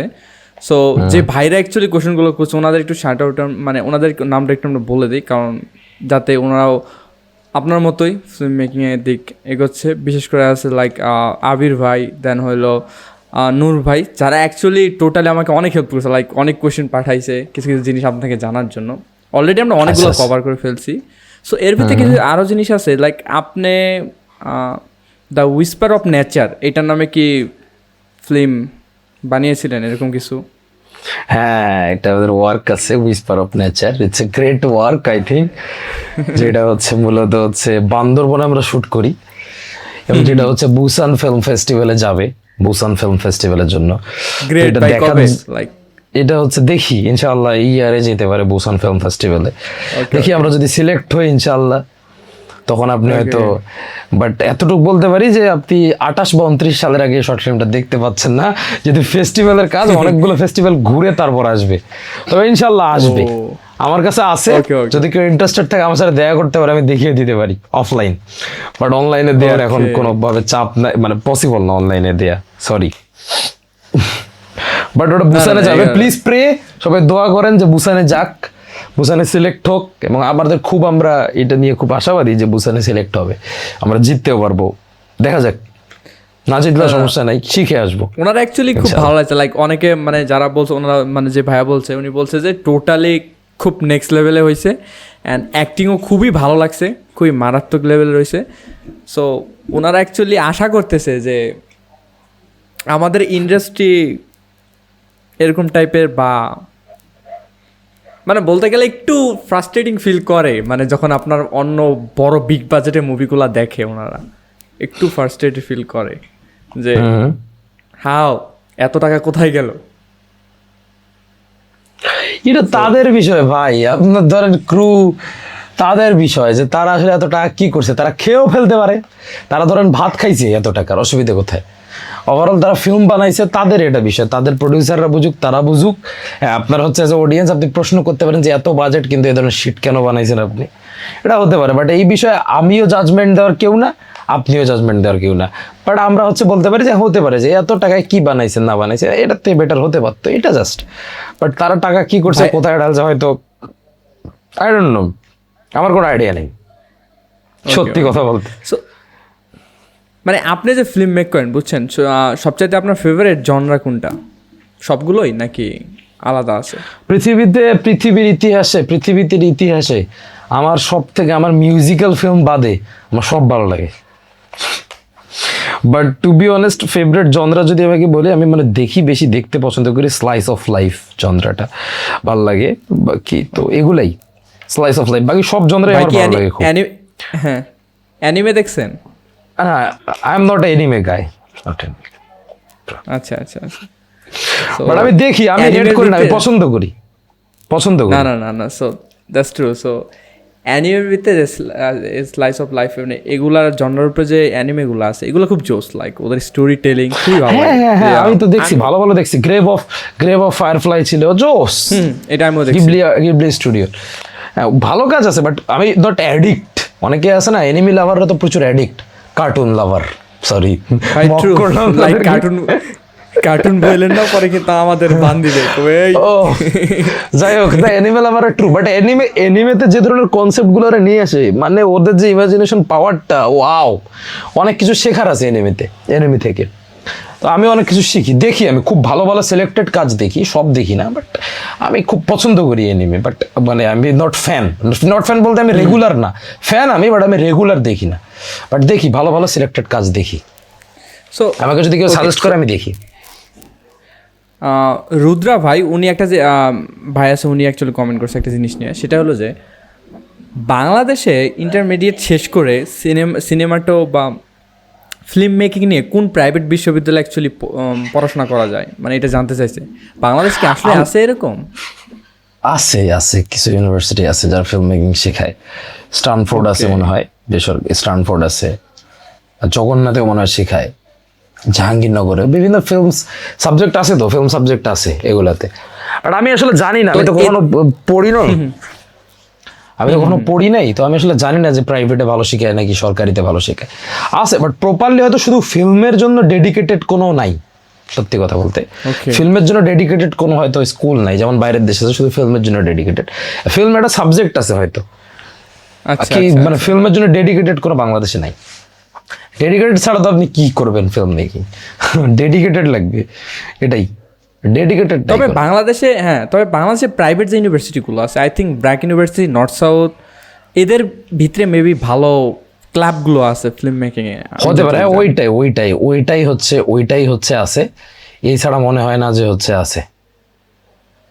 না, অনেকে আছে, লাইক অনেক লোক আছে যারা অ্যাকচুয়ালি ফিল্ম মেকিং নিয়ে, বুঝছেন, লাইক স্টাডি করতে চাইতেছে। যেমন রুদ্র ভাই ওই জায়গায় এইটাই জানতে চাইছে যে অ্যাকচুয়ালি আমি স্টাডি করতে চাই, কোথায় করবো। সো এইটাই, স্টাডি করতে চাইলে বাংলাদেশে স্টাডি করতে পারবেন না ভাই। আপনারা ধরেন হচ্ছে একটু সেলফ স্টাডি করেন, তারপর যদি আপনারা যদি চান বাইরের দেশে চলে যেতে পারেন। বাট আই থিঙ্ক ফিল্ম স্কুলে না যাওয়াটাই বেটার আমার মনে হয়। ফিল্ম স্কুলে যাওয়া যায়, সমস্যা নেই, আমি বিপক্ষে না ফিল্ম স্কুলে গেলে আপনি শিখতে পারবেন, অনেক নেটওয়ার্ক বিল্ড হবে। ইভেন পৃথিবীর এখন যেটা আমাদের যদি বলি যে পৃথিবীর সব থেকে বেস্ট ডিরেক্টরদের মধ্যে একজন মার্টিন স্করসেসে, উনিও তো ফিল্ম স্কুলেরই কিন্তু ছাত্র। হ্যাঁ, ফিল্ম স্কুলে যেতে পারে, বাইরের দেশে গেলে বেটার হয়। বাংলাদেশে মনে হয় না খুব একটা বেটার হবে। তারপর আমি বলতে পারছি না, কারণ আমি তো পড়ি নাই, বাট যতটুকু শুনছি, কথাও কয় দুঃখের হচ্ছে কথাও কয় দুঃখ নামের একটা চ্যানেল আছে, ওইখানে যে জাবির ভাই আছে, জাবির ভাই হচ্ছে মূলত হচ্ছে ওই ধরনের কোনো একটা সাবজেক্ট ছিল। তাই থিঙ্ক ওনার কাছ থেকে একদিন শোনা যায় তেমন কোনো আমরই এখানে নাই ফিল্ম আছে। ডেডিকেটেড যেগুলো ফিল্ম স্কুল ওগুলোতে যান, বাইরের দেশে যান, সমস্যা নেই, শিখেন, তারপর নিজে বের করতে পারবেন অনেক কিছু। ভাইয়ার এই জার্নিতে কোনো স্টোরি আছে যেটা অ্যাকচুয়ালি নর্মাল মানুষ জানে না, লাইক কোনো সামথিং লাইক? আচ্ছা, আমি হচ্ছে প্রচুর স্টাক থাকি লাইফে। মনে করে মানুষ যে ফিল্ম মেকিং হচ্ছে স্টাক থাকি বের হয়ে। আমি আমার লাইফের 1.5 বছর হচ্ছে 1 বছর যেখানে আমার শুরুটা ছিল, ওইখানে হচ্ছে আমি ভুল করছি। আমি কর্পোরেটের সাথে মিলাই গেছিলাম নিজেকে। তো কর্পোরেটের আধিপত্য চলছে, আমি রিয়েলাইজই করতে পারি নাই ধীরে ধীরে আমি কি হয়ে যাচ্ছি, কি ধরনের শিট প্রডিউস করতেছি এদের কথা শুনে। তো এই জার্নিতে এইটাই যেটা হচ্ছে মানুষ জানে না, যে আমিও স্টাক থাকি, আমিও ডিমোটিভেট হয়ে যাই। আমারও খারাপ সময় পারে, আমারও মনে হয় শালা এখন এরপর আর কিচ্ছু হবে না, আমারও মনে হয় করতে পারবো না। বাট তারপর আমি কাম ব্যাক মারি, তারপরেও আমি নিজের থেকে দাঁড়াই, পিছিয়ে যাই, তারপরে উঠি। এটাই বাকি হচ্ছে। আমার হচ্ছে আর্মি হওয়ার কথা ছিল, সেনাবাহিনীতেও আমি দাঁড়াইছিলাম একবার লাইনে। আমার বড় ভাই আর্মিতে আছে, তো আমিও আর্মি হওয়ার কথা ছিল। সবাই এক্সপেক্টেডাই করছিল যে আর্মিতে চাকরি করব। বাট আমি তো কারো শুনি নাই, আমি আমার মতোই ফিল্ম মেকার হয়ে গেছি। এবং আরেকটা ইন্টারেস্টিং ফ্যাক্ট হচ্ছে আমি ছোটোবেলায় মাদ্রাসায় পড়াশোনা করছি, তো I can write Urdu very well, I can read আরবি ভেরি ওয়েল, এবং সব কিছু আমি উর্দু লিখতে পারি, বলতে পারি, পড়তে পারি, আমি আরবি বলতে পারি, লিখতে পারি, বুঝতে পারি। সো হ্যাঁ, এটা আমার সিক্রেট। ক্রিয়েটিভ মানে যারা ভাই ক্রিয়েটিভ পার্সন আছে লাইক আপনার মতো আমার মতো, লাইক আমিও এরকম কিছুটা ক্রেজি টাইপের। এরা অ্যাকচুয়ালি ক্রেজি টাইপের হয় কেন? Like okay something like risk নিতে খুব পছন্দ করে। আমি একটা জিনিস খেয়াল করলাম, যারা এরকম যে ক্রিয়েটিভ বা নিজের ড্রিমের উপরে কাজ করে, এরা রিস্ক নিতে খুব পছন্দ করে। অ্যান্ড এটা কি ওই আপনার বললাম। ক্ষেত্রে হয় যে আমার ছোটবেলাটাই ছিল বাধা আসলে, টু বি অনেস্ট। মানে আমি একটু একটা বন্ধ জোনের মধ্যেই থাকতাম, টু বি অনেস্ট। হ্যাঁ, ওকে তো যার কারণে মনে হয়েছে যে আকাশ খোলা আকাশ পাইছি, এখন আমার কাছে কোনো কিছু কোনো ইয়ে না, রিস্ক নিতে ভালো লাগে। এটা এখন কেন আমি ক্রেজি, এটা আমি আই ডোন্ট নো, আমি ক্রেজিও কি না, ভালো লাগে যে যেটা হবে দেখা যাবে। লাইফে কোনো কিছুই প্রেডিক্টেবল না, আনপ্রেডিক্টেবল অনেক কিছু Okay. হয়ে যায়। লাইফ রাতারাতি পাল্টে যেতে পারে, নো ইস্যুস। রিস্ক নিতে কি, আজকে আমার মেরুদণ্ড ভেঙে গেল, কালকে মেরুদণ্ড জোড়া লাগবে, সমস্যা নাই। তো রিস্ক নিতে আসলে চিন্তা করা উচিত, বাট প্রপার অ্যানালাইজ করে রিস্ক নিতে হয়। হুটার যে এইখান থেকে লাভ দিব, মরলে মরবো বাঁচলে বাঁচবো এমন কিছু না, মরলে মরবো বাঁচলে বাঁচবো এমন কিছু না। প্রপার অ্যানালাইজ করে রিস্ক নিতে মজা লাগে। রিস্ক হ্যাঁ তো ইস্ক হ্যাঁ, এই তো বাত হ্যাঁ আসলে। হ্যাঁ এইটাই তো এইটাই এটাই। এইটাই। সো মানে আমি একটা জিনিস লাইক একটা কথা বলা আর করা দুইটার মধ্যে অনেকটা তফাৎ আছে। অ্যান্ড যখন আপনি কোনো ক্রিয়েটিভ সেক্টরে কাজ স্টার্ট করেন, অনেক ক্রিটিসাইজ সহ্য করতে হয়, নিজের ফ্যামিলি হোক, ফ্রেন্ডস হোক, যারা অ্যাকচুয়ালি কিছুই জানেই না আপনার কাজ সম্পর্কে, ঠাস করে এসে বলে দিবে আর এটা কী বানিয়েছো, ফালতু হয়েছে, ও কিন্তু কিছুই জানে না। এই জিনিসটা অ্যাকচুয়ালি কীভাবে ফেস করা যাইতে পারে আপনার দিক থেকে? আমার ঠিক হচ্ছে ইগনোর করতে হবে প্রথম কথা, আর দ্বিতীয় কথা আমার এলাকায় যখন বলতো আমি তো মনে করেন তখন তাকে মারতে চাইতাম শুরুতে, টু বি অনেস্ট। আগে ভাবতাম ওকে মারে ফাড়াই ফেলবো, শুয়ে ফেলবো। ওই দিন শুটিং করতে গেছে ওই সাইডে, মানুষজন বলতে এগুলো টিকটক করে, কি এগুলো ছোকরাগুলো কি শুরু করছে না করছে। আমি বলতাম কে বলছে হ্যান, রাগারাগি হ্যান ত্যান। তখন হচ্ছে এটাই, এগুলো ইগনোর করা উচিত। এই যে লোকেরা হচ্ছে আপনাকে এখন ক্রিটিসাইজ করতেছে, 2 দিন পর যখন আপনার ওই যে আমাকে যারা ক্রিটিসাইজ করছে এখন আরো আমার উদাহরণ দেয়, আমার কথা বসে বসে শুনে খুব প্রেইজ করে আমাকে। তো এটা মাথায় রাখেন যে আজকে যারা আপনাকে ক্রিটিসাইজ করতেছে, কালকে আপনাকে প্রচুর প্রেইজ করবে, আপনার মতো হতে চাবে, তার ছেলে পেলেকে আপনার মতো বানাতে চাবে। তো রিল্যাক্স ব্রো, ক্রিটিসিজম যদি না থাকে, আপনাকে ক্রিটিসাইজ করতেছে মানে আপনি কিছু একটা করতেছেন, আর যারা ক্রিটিসিজম করতেছে তারা কিছুই করতেছে না। তো রিল্যাক্স, আপনার চাচা ক্রিটিসিজম করতে পারে, আপনার নিজের বাবা ক্রিটিসিজম করতে পারে, আপনার মানুষজন ক্রিটিসিজম করতে পারে, ফরগেট অ্যাবাউট ইট। আপনার যদি মনে হয় আপনি রিয়েল ট্র্যাকে আছেন, দ্যাটস ওকে, কন্টিনিউ। আপনার লাইফের সবচেয়ে স্ট্রাগল খারাপ সময় কখন গেছে, যে সময় অ্যাকচুয়ালি আপনি ফিল করছেন ওকে আই থিঙ্ক আমার এই জিনিসটা বাদ দেওয়া দরকার, বাট আপনি নিজের আয়নার সামনে দাঁড়ায় বলতে পারেন নাই না এটা বাদ দিতে পারবো না? এখনো আসেনি, এখনো এখন আসেনি? That's great. লাইক এটা আসলে আসলে দেখা যাবে, এখন আসেনি এই ধরনের কোনো মোমেন্ট। না না এটা অবশ্যই। সো মানে আমি আসলে ড্রামা করতে চাই না, এমন সিচুয়েশন আসেনি, এমন সিচুয়েশন আসেনি। বাট হ্যাঁ, এমন সিচুয়েশন আসে যখন একটু ফাইন্যান্সিয়াল ক্রাইসিস চলতো আগে, শুরুর দিকে ফাইন্যান্সিয়াল ক্রাইসিস চলতো, তখন মনে হইতো যে কি করতেছি না করতেছি, বাট কখনো কাজ ছাড়তে হবে বা সেরে দিতে হবে বা এই ফিল্ম মেকিং ছাড়তে হবে, এই ধরনের কোনো ক্রাইসিস এখনো আসেনি, হোপফুলি কখনো আসবে না। আর এই ধরনের ক্রাইসিসের আমি অনেক উপরে উঠে গেছি, তো আমাকে এই ধরনের কোনো চিন্তা এসে আসলে ডমিনেট করতেও পারবে না, চান্স নাই ব্রো। ওকে, যখন অ্যাকচুয়ালি বুঝছেন ভাইয়া আপনার ফিল্ম মেকিং ক্যারিয়ার গ্রো করা স্টার্ট করে, তখন স্পন্সরশিপগুলো অ্যাকচুয়ালি আনার ক্ষেত্রে কিভাবে প্রসেসটা হয়? স্পন্সরশিপ এখনো তো আমি নিয়ে আসি না, স্পন্সর আমি এখনো নেই না। আগে তো একটা কোম্পানির সাথে অ্যালাইন ছিলাম, ওরাই স্পন্সর করতো, একটা কোম্পানি পার্টিকুলার, ওদের সাথেই কাজ করতাম। এখন স্পন্সরশিপের কাজটা আমরা করতেছি না, বিজনেসের কাজটা আমরা খুব একটা পারি না। এখন আমাদের একটা আলাদা ম্যানেজার নিছি, আমরা আরেকটা এজেন্সির সাথে পার্টনারশিপে গেছি, তো ওরা মূলত হচ্ছে আমাদের জন্য কাজগুলো করবে, পিচ করবে, ব্র্যান্ডগুলোকে পিচ করে করে আনবে, টিপিক্যাল কালচারে যেটা, যদিও আমার এই কালচারটা পছন্দ না। এভাবে হচ্ছে একটা অন্য এজেন্সি, একটা ম্যানেজার আছে আমাদের, মানে আমাদের ম্যানেজার না, সে আসলে প্রত্যেকটা প্রজেক্টের উপরে কমিশন নেয়, যে এই প্রজেক্টটার উপরেও একটা কমিশন নিয়ে আসবে, একটা কোম্পানি এজেন্সি, ওদের সাথে আমরা পার্টনারশিপে গেছি। তো ওরা হচ্ছে এখন এই ব্র্যান্ড ডিলের কাজগুলো করবে, ব্র্যান্ড ডিলের কাজগুলো আমরা করি না। আর যেগুলো আমরা মানে কাজ করি ওগুলো তো আমাদের কাছে আসে, আমাদের কিছু ক্লায়েন্ট আছে আমাদের, তারপর আমাদের কাছেই আসে, তো এভাবে হচ্ছে আমরা করি এই কমার্শিয়াল যেগুলো কাজ আসলে। বাট ব্র্যান্ড ডিলটার দিকে আমরা এখনো যাইনি, যেগুলো ব্র্যান্ড ডিল আসছে সরাসরি আসছে। বাট এখন আমরা একটা এজেন্সিকে সাথে পার্টনারশিপে গেছি, ওরা এখন খুঁজে নিয়ে আসবে। এই বেশি দিন হয়নি, কাল পরশুই মনে হয় গেছি, এখন মানে ইনশাআল্লাহ ওরা নিয়ে আসবে। কখন ফিল করা উচিত, লাইক মানে একজন ফিল্ম মেকার কখন ফিল করবে যে ওরা এখন অ্যাকচুয়ালি স্পন্সরশিপের দিক যাওয়া দরকার? যখন টাকা আপনার তো মনে হবে যে লাগবে। আপনার যখন আপনার মনে হবে আপনার কন্টেন্ট থেকে টাকা কামাতে হবে, তখন এছাড়া কিছুই না। একটা নাম্বার যখন আসবে আপনার মনে হবে যে এইটা দিয়ে হচ্ছে আপনার নাম্বারটা বাংলাদেশে ম্যাটার, তো নাম্বার যখন আসবে তখন মনে হয় যে আপনি ব্র্যান্ড ডিল পাবেন, তখন হয়তো। আমার যখন 100 হয়েছে তখন আমার মনে হয়েছে যে আমি এখন ব্র্যান্ড ডিল হয়তো নিতে পারবো। আগেও করছি, এমন না যে ব্র্যান্ড ডিল পাইনি, ব্র্যান্ড ডিল করবো, ওই তখন মনে হয়েছে আর কি। এটা অটোমেটিক হয়ে যাবে ব্রো কাজ করতে করতে। এটা আসলে আগে মাথায় রেখে কাজ করলে হবে না, কাজ করতে করতে অনেক ছোট ছোট ফলোয়ারেরও ভালো ভালো ব্র্যান্ড ডিল আসে। এটা হচ্ছে ব্র্যান্ড ভ্যালুটা কে কীভাবে ক্রিয়েট করতে পারতেছি, এই এটার পিছনেও কাজ করতে হয়। আপনার লাইফে ফার্স্ট ব্র্যান্ড ডিল কত ছিল, লাইক এনি অ্যামাউন্ট আইডিয়া দেওয়ার মতো? ফার্স্ট ব্র্যান্ড ডিল না, 15,000। ওকে, 15,000 ছিল। তখন মানে ফিলিংটা কিরকম ছিল যে ওকে ফার্স্ট ব্র্যান্ড ডিল, আমি অ্যাকচুয়ালি মানি Nothing. মেক করতেছি? নাথিং, কিছুই ছিল না আমার। কারণ আমি তখন মানে ফাইন্যান্সিয়ালি বহুত স্ট্রাগল ছিলাম, তো যার কারণে আমার আসলে খুব ফিল আসেনি 15,000 টাকায়। যখন আমি ব্র্যান্ড ডিলটা পাইছি, আমি অলরেডি আমার অন্য একটা স্কোপ ছিল ফাইন্যান্সিয়াল স্ট্রাগল থাকার, তো ওই জন্য আসলে খুব একটা আমরি ফিল আসেনি। সত্যি কথা বলতেছি, আমি আসলে বানাই কোনো কিছু বলতে চাই না, অবাধ্যটা না, ফিল না, দিতে না। চাই না যে হচ্ছে না ব্রো আমার তো এই লাগছে ওই লাগছে, নাথিং ব্রো, যেটা লাগছে তেমন নাথিং, কোনো ফিলে আসে নাই। আমার মনে হচ্ছে তাকে আমি অপরচুনিটি দিছি, এই আর কিছু না। কারণ হচ্ছে আমার একটা পারফিউমের ব্র্যান্ড ছিল আর কি, এটা তো তাদের কন্টেন্টও খুব পছন্দ করছিল তারা।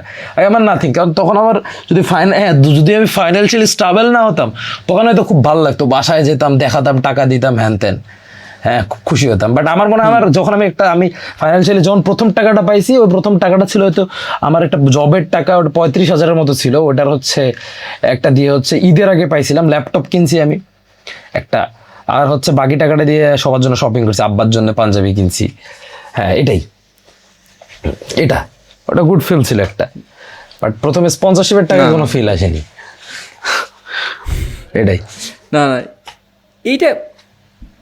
এইটা অবশ্যই লাইক, তবে মানে ফাইন্যান্সিয়াল যে প্রবলেমটা ফেস করেন, লাইক ফিল্ম মেকিং ক্ষেত্রে ফাইন্যান্সিয়াল প্রবলেম তো ফেস করতে হয়, তাই না? কারণ আপনি একটা ফিল্ম মেকিং করতে গেলে অনেক সময় financial problem 100% bro. Financial problem যদি মানে কেউ যদি না ফিল করে, ও কোনোদিন, আপনি যাদেরকে দেখেন যে হাসতেছে, অনেক সুখে আছে, আমি তো আপনারা তো জানেন না, আমি তো জানি মিশি, তো সবাই ফাইন্যান্সিয়াল ক্রাইসিসে আছে, হ্যাঁ সবাই ফাইন্যান্সিয়াল ক্রাইসিসে আছে। ফাইন্যান্সিয়াল ক্রাইসিসে ক্রিয়েটিভ ওয়ার্কে আপনি আসছেন, ফাইন্যান্সিয়াল ক্রাইসিসে আপনি থাকবেন, ঠিক আছে? তো আপনি ওই জন্য বলতেছি যে আপনার ফিল্ম মেকিংয়ের পাশাপাশি আপনার অন্যান্য অ্যাসেটও রেডি করা উচিত, যেটা আপনাকে একটা টাকা দিবে আর কি, হ্যাঁ যেটা আপনাকে একটা প্রপার টাকা দিবে। তো ফাইন্যান্সিয়াল ক্রাইসিস চলতে থাকবে, ফাইন্যান্সিয়াল ক্রাইসিস ছাড়া আপনি আসলে ভাঙবেন না। মানুষকে, একটা পুরুষকে ভাঙার একটাই মাধ্যম, তাকে টাকা ফাইন্যান্সিয়ালি পঙ্গু বানাই দেয়া, তারপর সে ভেঙে যায়, তারপর সে আবার মচকায়, মানে আবার মচকে যায় আর কিছু, ভেঙে যায় না, মচকে যায়, That's true. তারপর সে আসলে উঠতে পারে। তো যত ফাইন্যান্সিয়াল ক্রাইসিস এটাকে ব্লেসিং হিসেবে নেন, এটাকে একটা অপরচুনিটি হিসেবে নেন, এটাকে প্রিভিলেজ মনে করেন যে আপনি উঠবেন। আপনি যত ফাইন্যান্সিয়াল ক্রাইসিসে পড়বেন, যতটা শর্ট করার চেষ্টা করবেন, তার মানে আপনি কিছু করতে পারবেন, এই কারণে আপনার কাছে ওইটা আসতেছে। ফাইন্যান্সিয়াল গুরু না আমি, সরি, বাট আমার মনে হয় যে আরেকটা অ্যাসিড বানানো উচিত, যেটা আপনাকে একটু ফাইন্যান্সিয়াল স্ট্রাগল রাখবে। আর ফাইন্যান্সিয়ালি স্ট্রাগল করবেন ভাই, আপনি কোটি টাকা ইনকাম করলেও ফাইন্যান্সিয়ালি স্ট্রাগল করবেন, তো এটাকে নর্মাল বানাই নেন, this is the normal, relax, financially struggle হবে। এটা অবশ্যই, লাইক যখন ফিল্ম মেকিং স্টার্ট করে তখন তো তাদের একটা জিনিস খেয়াল করা উচিত, ব্র্যান্ডিংয়ের বিষয়টা, তাই না? কারণ আপনার যদি ব্র্যান্ডিংটা ভালোভাবে না হয়, তাহলে তো বাকি রেভিনিউ জেনারেটর তো সুন্দরভাবে হয় না, তাই না? আপনি ব্র্যান্ডিংটা অ্যাকচুয়ালি কীভাবে দেখেন? ব্র্যান্ডিংটা তো ওইটাই তো আমি বলতেছি, যে ব্র্যান্ডিংটা হচ্ছে আপনার ওই যে যেমন বললাম যে ডিসকভারের ঘটনাটা, যে ব্র্যান্ডিংটাকে গল্পের অংশ বানান আপনি। আমি একটা সিম্পল মাস্টার ক্লাস দিচ্ছি ফিল্ম মেকিং, এই ব্র্যান্ডিং এর ব্র্যান্ড প্লেসমেন্টটা। আপনি দ্য কাস্টওয়ে মুভি দেখেন, কাস্টওয়ে, ওইখানে টম হ্যাঙ্কস থাকে একজন প্রোটাগনিস্ট, যে কিনা একটা কোম্পানি বানিয়েছে, যে কোম্পানিটার নাম হচ্ছে ফেডেক্স, যেটা পার্সেল ডেলিভারি করে। এখন একদিন হচ্ছে এই পার্সেলগুলো নিয়ে প্লেনে করে ইন্টারন্যাশনাল পার্সেল ডেলিভারি করে, সে যাচ্ছে, যাওয়ার পথে তার প্লেন ক্র্যাশ করে এবং ফেডেক্সের হচ্ছে বিভিন্ন পার্সেল সহ সে একটা দ্বীপে আটকা পড়ে এবং দ্বীপে সে সার্ভাইভ করে এবং তার সঙ্গী থাকে ফেডেক্সের সেই বক্স। ফেডেক্সের বক্স থেকে সে হচ্ছে ওই প্রোডাক্টগুলো বের করে একটা বাস্কেটবল বের করে, একটা ফুটবল পায়, বাস্কেটবল পায়, সেখানে উইলিয়াম বানায়। প্রত্যেকটা জায়গায় কমন হচ্ছে ফেডেক্স। আমি একটা কন্টেন্টও করেছিলাম ফেডেক্স, তাই না? তো প্রত্যেকটা জায়গায় কন্টেন্ট ফেডেক্স। এখন ফেডেক্স কোথায়? ইউনো, আপনি কাস্টওয়ে হচ্ছে legendary film, Castaway master cult classic film. আপনি যতবার কাস্টওয়ে মনে করবেন ততবার আপনাকে একটা কথা মনে করতে হবে, ইটস ফেডেক্স। এবং দিস ইজ কল ব্র্যান্ডিং। এইভাবে ব্র্যান্ডিং করেন, বাস। এইভাবে যদি ব্র্যান্ডিং করে, ব্র্যান্ডরা যখন এইভাবে ব্র্যান্ডিং বুঝবে, ফাইনালি যখন তারা আন্ডারস্ট্যান্ড করতে পারবে, আই থিঙ্ক তখন তাদের আসলে ওই কালচারটা তৈরি হয়ে যাবে। এই বাট ফিল্ম মেকিং এর মধ্যে গুড ব্র্যান্ড আর ব্যাড ব্র্যান্ডিং এর মধ্যে তফাৎ থাকে দুইটার ভিতরে। গুড ব্র্যান্ড আপনার হচ্ছে ক্রিয়েটিভ কন্ট্রোল দেয়, আর ব্যাড ব্র্যান্ড ক্রিয়েটিভ কন্ট্রোল দিতে চায় না। ওরা চ্যাট জিপিটি নির্ভর থাকে এখন, বা ওদের নিজস্ব ইয়াতে নির্ভর থাকে আগে। তো ওরা হচ্ছে ওদের মতো চায় যে হ্যাঁ একটু পর পর আমার এই ব্র্যান্ডটা দেখাইতে হবে, এইটা আমার মোবাইল দেখেন গাইস, তারপর ডায়লগ দিতেছে এইটা আমার মোবাইল, হ্যাঁ এটা আমার মোবাইল, হ্যাঁ মুখের ওপর আপনার দেখাই দিচ্ছি, আপনি বুঝতে পারতেছেন জোর করে ব্র্যান্ড প্লেসমেন্ট করতেছে। আর গুড ব্র্যান্ড আপনাকে ক্রিয়েটিভ ফ্রিডম দিয়ে দেয় যে আপনি করেন। তাদের যদি এক্সপেকটেশন 100% নাও পূরণ হয়, তারপরে ওরা আপনার পেছনে টাইম স্পেন্ড করে, টাইম ইনভেস্ট করে ট্রাই করে। তো এটা গুড ব্র্যান্ডের, এবং ওরাই সাকসেস হয়। ওরা খুব মানে খুব জেনুইন মানুষজন, যারা হচ্ছে জেনুইনলি বিজনেস করতে আসে, যারা জেনুইনলি প্রত্যেকটা সেক্টর বোঝে এবং ওইভাবে হচ্ছে আসলে ফ্রিডমটা দেয়, ক্রিয়েটিভ ফ্রিডম দেয়। এটাই ভাই, এছাড়া কিছু না। বাংলাদেশে মানে আমি আরেকটা জিনিস মানে দেখলাম, সেটা হলো যে ব্র্যান্ড ডিল, তারপর হলো টোটাল ইনভেস্টমেন্ট হওয়ার পর যেটা যখন এক্সিকিউশন নেয়, তখন কিছু কিছু জায়গায় মানে প্রবলেম ফেস করতে হয়। মানে কারণ আপনি টাকা ঢাললেন, অনেক অনেক পরিমাণ টাকা ঢাললেন, সেটা তুলতে হবে, তাই না? তোলার ক্ষেত্রে অনেকে বলে, এবার সেটা আমিও অ্যাগ্রি করি আবার ডিসঅ্যাগ্রিও করি, দুইটাই, যে ফ্রিডম পায় না, পুরো টাকাটা তোলার ফ্রিডম পায় না। লাইক অনেক বেশি চুরি হইতেছে, উল্টাপাল্টাতে পোস্ট হইতেছে, কারণ অনেক কিছু হয় বা কেউ ওই করতেছে। সো এই যে টোটাল ইনভেস্টমেন্টটা তোলা, সেটা কি আসলে কষ্টকর হয়, নাকি এটা আসলে কোন একটা জাস্ট কথার কথা? হ্যাঁ মেবি ভাই, আমি আসলে মার্কেট অ্যানালাইজ করিনি, বাট টু বি অনেস্ট এটা কষ্টকর হয়। আপনি বাংলাদেশের মানুষ যে এমন যে আপনি কাউকে ধার দিলেই তো টাকা তুলতে পারেন না ঠিকভাবে, তো একটা হল মালিকের কাছ থেকে টাকা তোলা একটু কঠিন হবে। বাট শুনলাম যে এখন টিকিটিং ব্যবস্থা হচ্ছে, বক্স অফিস হবে, তো এটা যদি হয় তাহলে আর প্রবলেমটা ফেস করবে না। হ্যাঁ, যদি বক্স অফিসে টিকিটিং হয়, যেটা ইন্টারনেটে টিকিট কাটবে ওইভাবে, তাহলে হ্যাঁ মাল্টিপ্লেক্স থেকে সমস্যা হয় না। বাট লোকাল হলগুলোতে যেহেতু টিকিটিং নাই, লোকালভাবে টিকিট সেল করে, তো ওই কারণে হচ্ছে ওদের প্রবলেমটা ফেস করতে হয়, টাকাটা দিতে চায় না, খরচ করে ফেলে, এটাই। না না, এটা অবশ্যই লাইক, সো আই থিঙ্ক সব কিছুই কভার করে ফেলছি। লাইক আমি ভাবছিলাম অনেক বড় হবে, বাট তারপর আমি কিছু কিছু জিনিস যেটা টোটালি আমি ক্যান্সেল করে দিয়েছি, কারণ আমার কাছে মনে হয়েছে না এই জিনিসগুলো আজকে দরকার নেই, কারণ এগুলো সিলি জিনিস আমি রিমুভ করেছি। ট্রাই করছি আপনার মেন পয়েন্টটাই আনা। সো অ্যাগেইন ভাই, আমরা শেষ করতে পারি সময় দেওয়ার জন্য। সো আমার লাস্টের 10 মিনিট জাস্ট আমি একটা জিনিস জানতে চাই, সেটা হলো যে একজন ক্রিয়েটিভ পারসন, যে কেউ ধরলাম আমরা কেউ ক্রিয়েটিভ পারসন আছে, সে ফিল্ম মেকিং করুক, কন্টেন্ট ক্রিয়েশনে আসুক, তাদের জন্য কোন জিনিসগুলোকে অ্যাকচুয়ালি অ্যাকসেপ্ট করা উচিত আর কোনগুলো অ্যাকসেপ্ট করা ঠিক হবে না? ফাইন্যান্সিয়াল ফ্রিডম, হোটেল, টাকা, এই এক্সপেকটেশন নিয়ে আসবেন না, কারণ আপনি তাহলে তাড়াতাড়ি ভাঙবেন। টাকা হয়তো আসবে, আর্ট অনেক টাকা দেয়, পৃথিবীতে সব থেকে বেশি টাকা দেয় আর্ট টাকা দিবে আপনাকে, বাট ওই এক্সপেকটেশন নিয়ে আসিয়েন না যে আপনাকে আর্ট অনেক টাকা দিবে, আপনি অনেক ফাইন্যান্সিয়াল ফ্রিডম পাবেন। এই গ্রেড মানুষজন ফাইন্যান্সিয়াল ফ্রিডম খেতে নাকানি চুবানি খায়। তো আপনাকে একটু টাইম দিতে হবে, আপনাকে সিস্টেমটা বুঝতে হবে। ফাইন্যান্সিয়াল ফ্রিডম হুট করে পাবেন না এখানে। আমি আসলে নিজেও ফাইন্যান্সিয়াল ফ্রিডম যে খুব ফিল্ম মেকিং থেকে পেয়েছি বা পাচ্ছি এমনটাও না, এটা অ্যাকসেপ্ট করেন। আর ফিল্ম মেকিংয়ে আপনাকে হয়তো 5-6 বছর 7 বছর ইনভেস্ট করে তারপর হচ্ছে একটা জায়গায় আসতে হবে, এটাও অ্যাকসেপ্ট করেন। পাশাপাশি আপনার ফিল্মগুলোকে শোকেস করার ট্রাই করেন। শুধুমাত্র ক্রিয়েটিভ হওয়ার চক্করে যে মাসে 1টা বানাবেন 2টা বানাবেন, এই নজির থেকে সরে আসেন। বেটার ফিল্ম প্রডিউস করেন, বেটার ফিল্ম বানান, এবং যত পারেন তত ফিল্ম বানান। যত বানাবেন, প্র্যাকটিক্যাল কাজ করবেন, তত বেশি শিখতে পারবেন। এক্সপেকটেশন এই জায়গা থেকে সরে আসেন। আর অ্যাজ এ ডিরেক্টর আপনি কখনো ফেমাস, মানে আপনি 1000 মানুষ আপনার সাথে সেলফি তুলবে এটা নিয়ে আসিয়েন না মাথায়, বা এই ধরনের কোনো কিছু নিয়ে আসিয়েন না, ওই জিনিসটা নাই। মানুষজন এখন আসলে খুব স্টার ভক্ত না, যে মানুষ দেখলে খুব, এখনকার মানুষজন, এখনকার জেনারেশন খুব পাগল না যে মানুষের বাসার সামনে গিয়ে দাঁড়িয়ে থাকবে একটা সেলফির জন্য বা সামথিং। তো just focus on your work এবং কাজ করতে থাকেন। ওয়ার্ক, বারবার ফেল করবেন, এই মাইন্ডসেট রাখেন। যদি আপনার এত কথা কোনো কিছুর দরকার নেই, আপনি যদি এতটুকু মাইন্ডসেট নিয়ে আসেন যে আপনি ভেঙে যাবেন, আপনি ফাইন্যান্সিয়ালি ধ্বংস হয়ে যাবেন, আপনি হয়তো মাঝে মাঝে এইটা আপনার বারবার এটা মনে হবে আপনি কোনো কিছু করতে পারবেন না, আপনি হবে না, এখানে টাইম ওয়েস্ট হবে, আপনার 5-6 বছর আপনার নাও কিছু হতে পারে, বাট ট্রাস্ট মি, আপনি যদি এই প্রসেসে লেগে থাকেন, আপনার একটা জায়গা 100% ক্রিয়েট হবে।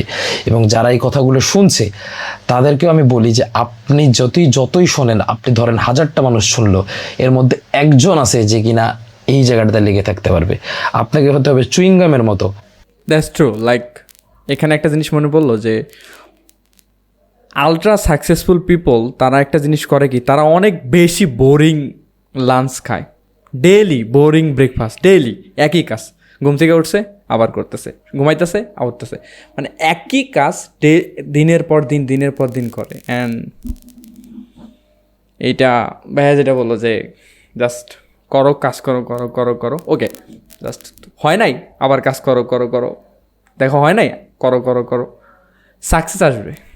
অ্যান্ড আই হোপ এইটা একদমই ট্রু ভাই। সো ইন দি এন্ড ভাইয়ের কাছে আমরা জাস্ট আরেকটাই জানাবো যে জাস্ট ছোট্ট অ্যাডভাইস, যেটা আপনি নিজেকেও দেন সবসময়। অনেক অ্যাডভাইস দিই আমরা নিজেকে, বাট তার মধ্যে থেকে একটা অ্যাডভাইস যেটা আপনি সবসময় নিজেকে দেন যে কোনো কাজে, সেটা আপনি আমাদেরকেও দিবেন, শেয়ার করবেন, সেটা কি হইতে পারে?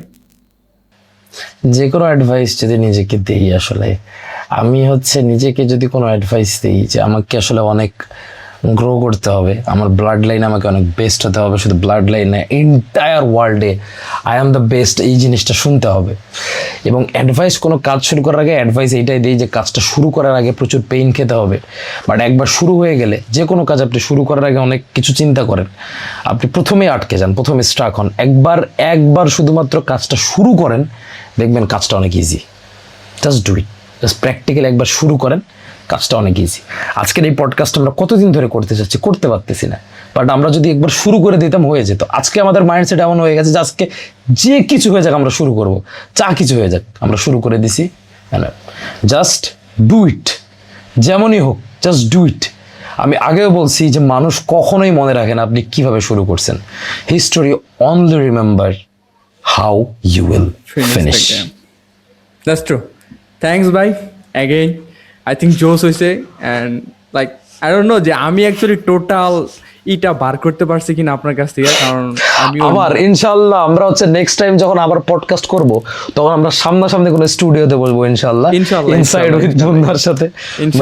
ইনশাআল্লাহ এটা খুব দ্রুত হবে। আপনি যেভাবে করতেছেন আই অ্যাপ্রিশিয়েট ইউ, খুবই জোস কাজ করে যান। কোনো হেল্প লাগলে আমাকে বলেন। এবং আজকে আমরা যে রেকর্ডটা করছি এখানে ক্যামেরা বন্ধ হয়ে গেছিল একবার, এটাও একটু মিলাই নিয়েন, 2টা ফুটেজ আপনাকে পাঠিয়ে দেবো, পাঠিয়ে দিব, সমস্যা নাই। তো হ্যাঁ এটাই যে আপনি যেভাবে কাজ করতেছেন প্লিজ ডু ইট, খুব ভালো পডকাস্ট করেন এবং এই ধরনের মানুষজনকে নিয়ে আসেন যারা রিয়েলি ওয়ার্ক করবে। এবং ভেরি সুন আপনাকে দেখতে চাই যে আপনি একটা স্টুডিওতে আসছেন, স্টুডিওতে এসে আপনি রিয়েল টাইমে মানুষের সাথে পডকাস্ট করতেছেন। 100% ভেরি সুন ইনশাআল্লাহ। যে কোনো হেল্প লাগলে আমি আছি, আমরা কানেক্টেড এবং আমরা অনেক পরিচিত, এমন না যে আজকে প্রথম পরিচয় হয়েছে, আমরা পরিচিত এবং ইনশাআল্লাহ কথাবার্তা হতে থাকবে এবং যে কোনো জিনিসে। এবং অলওয়েজ সবাইকে বলবো যে just do it, remember one thing, আমরা একসাথে সিনেমা বানাবো। Thank you so much, thank you for having me ভাই, thank you so much, thank you so much.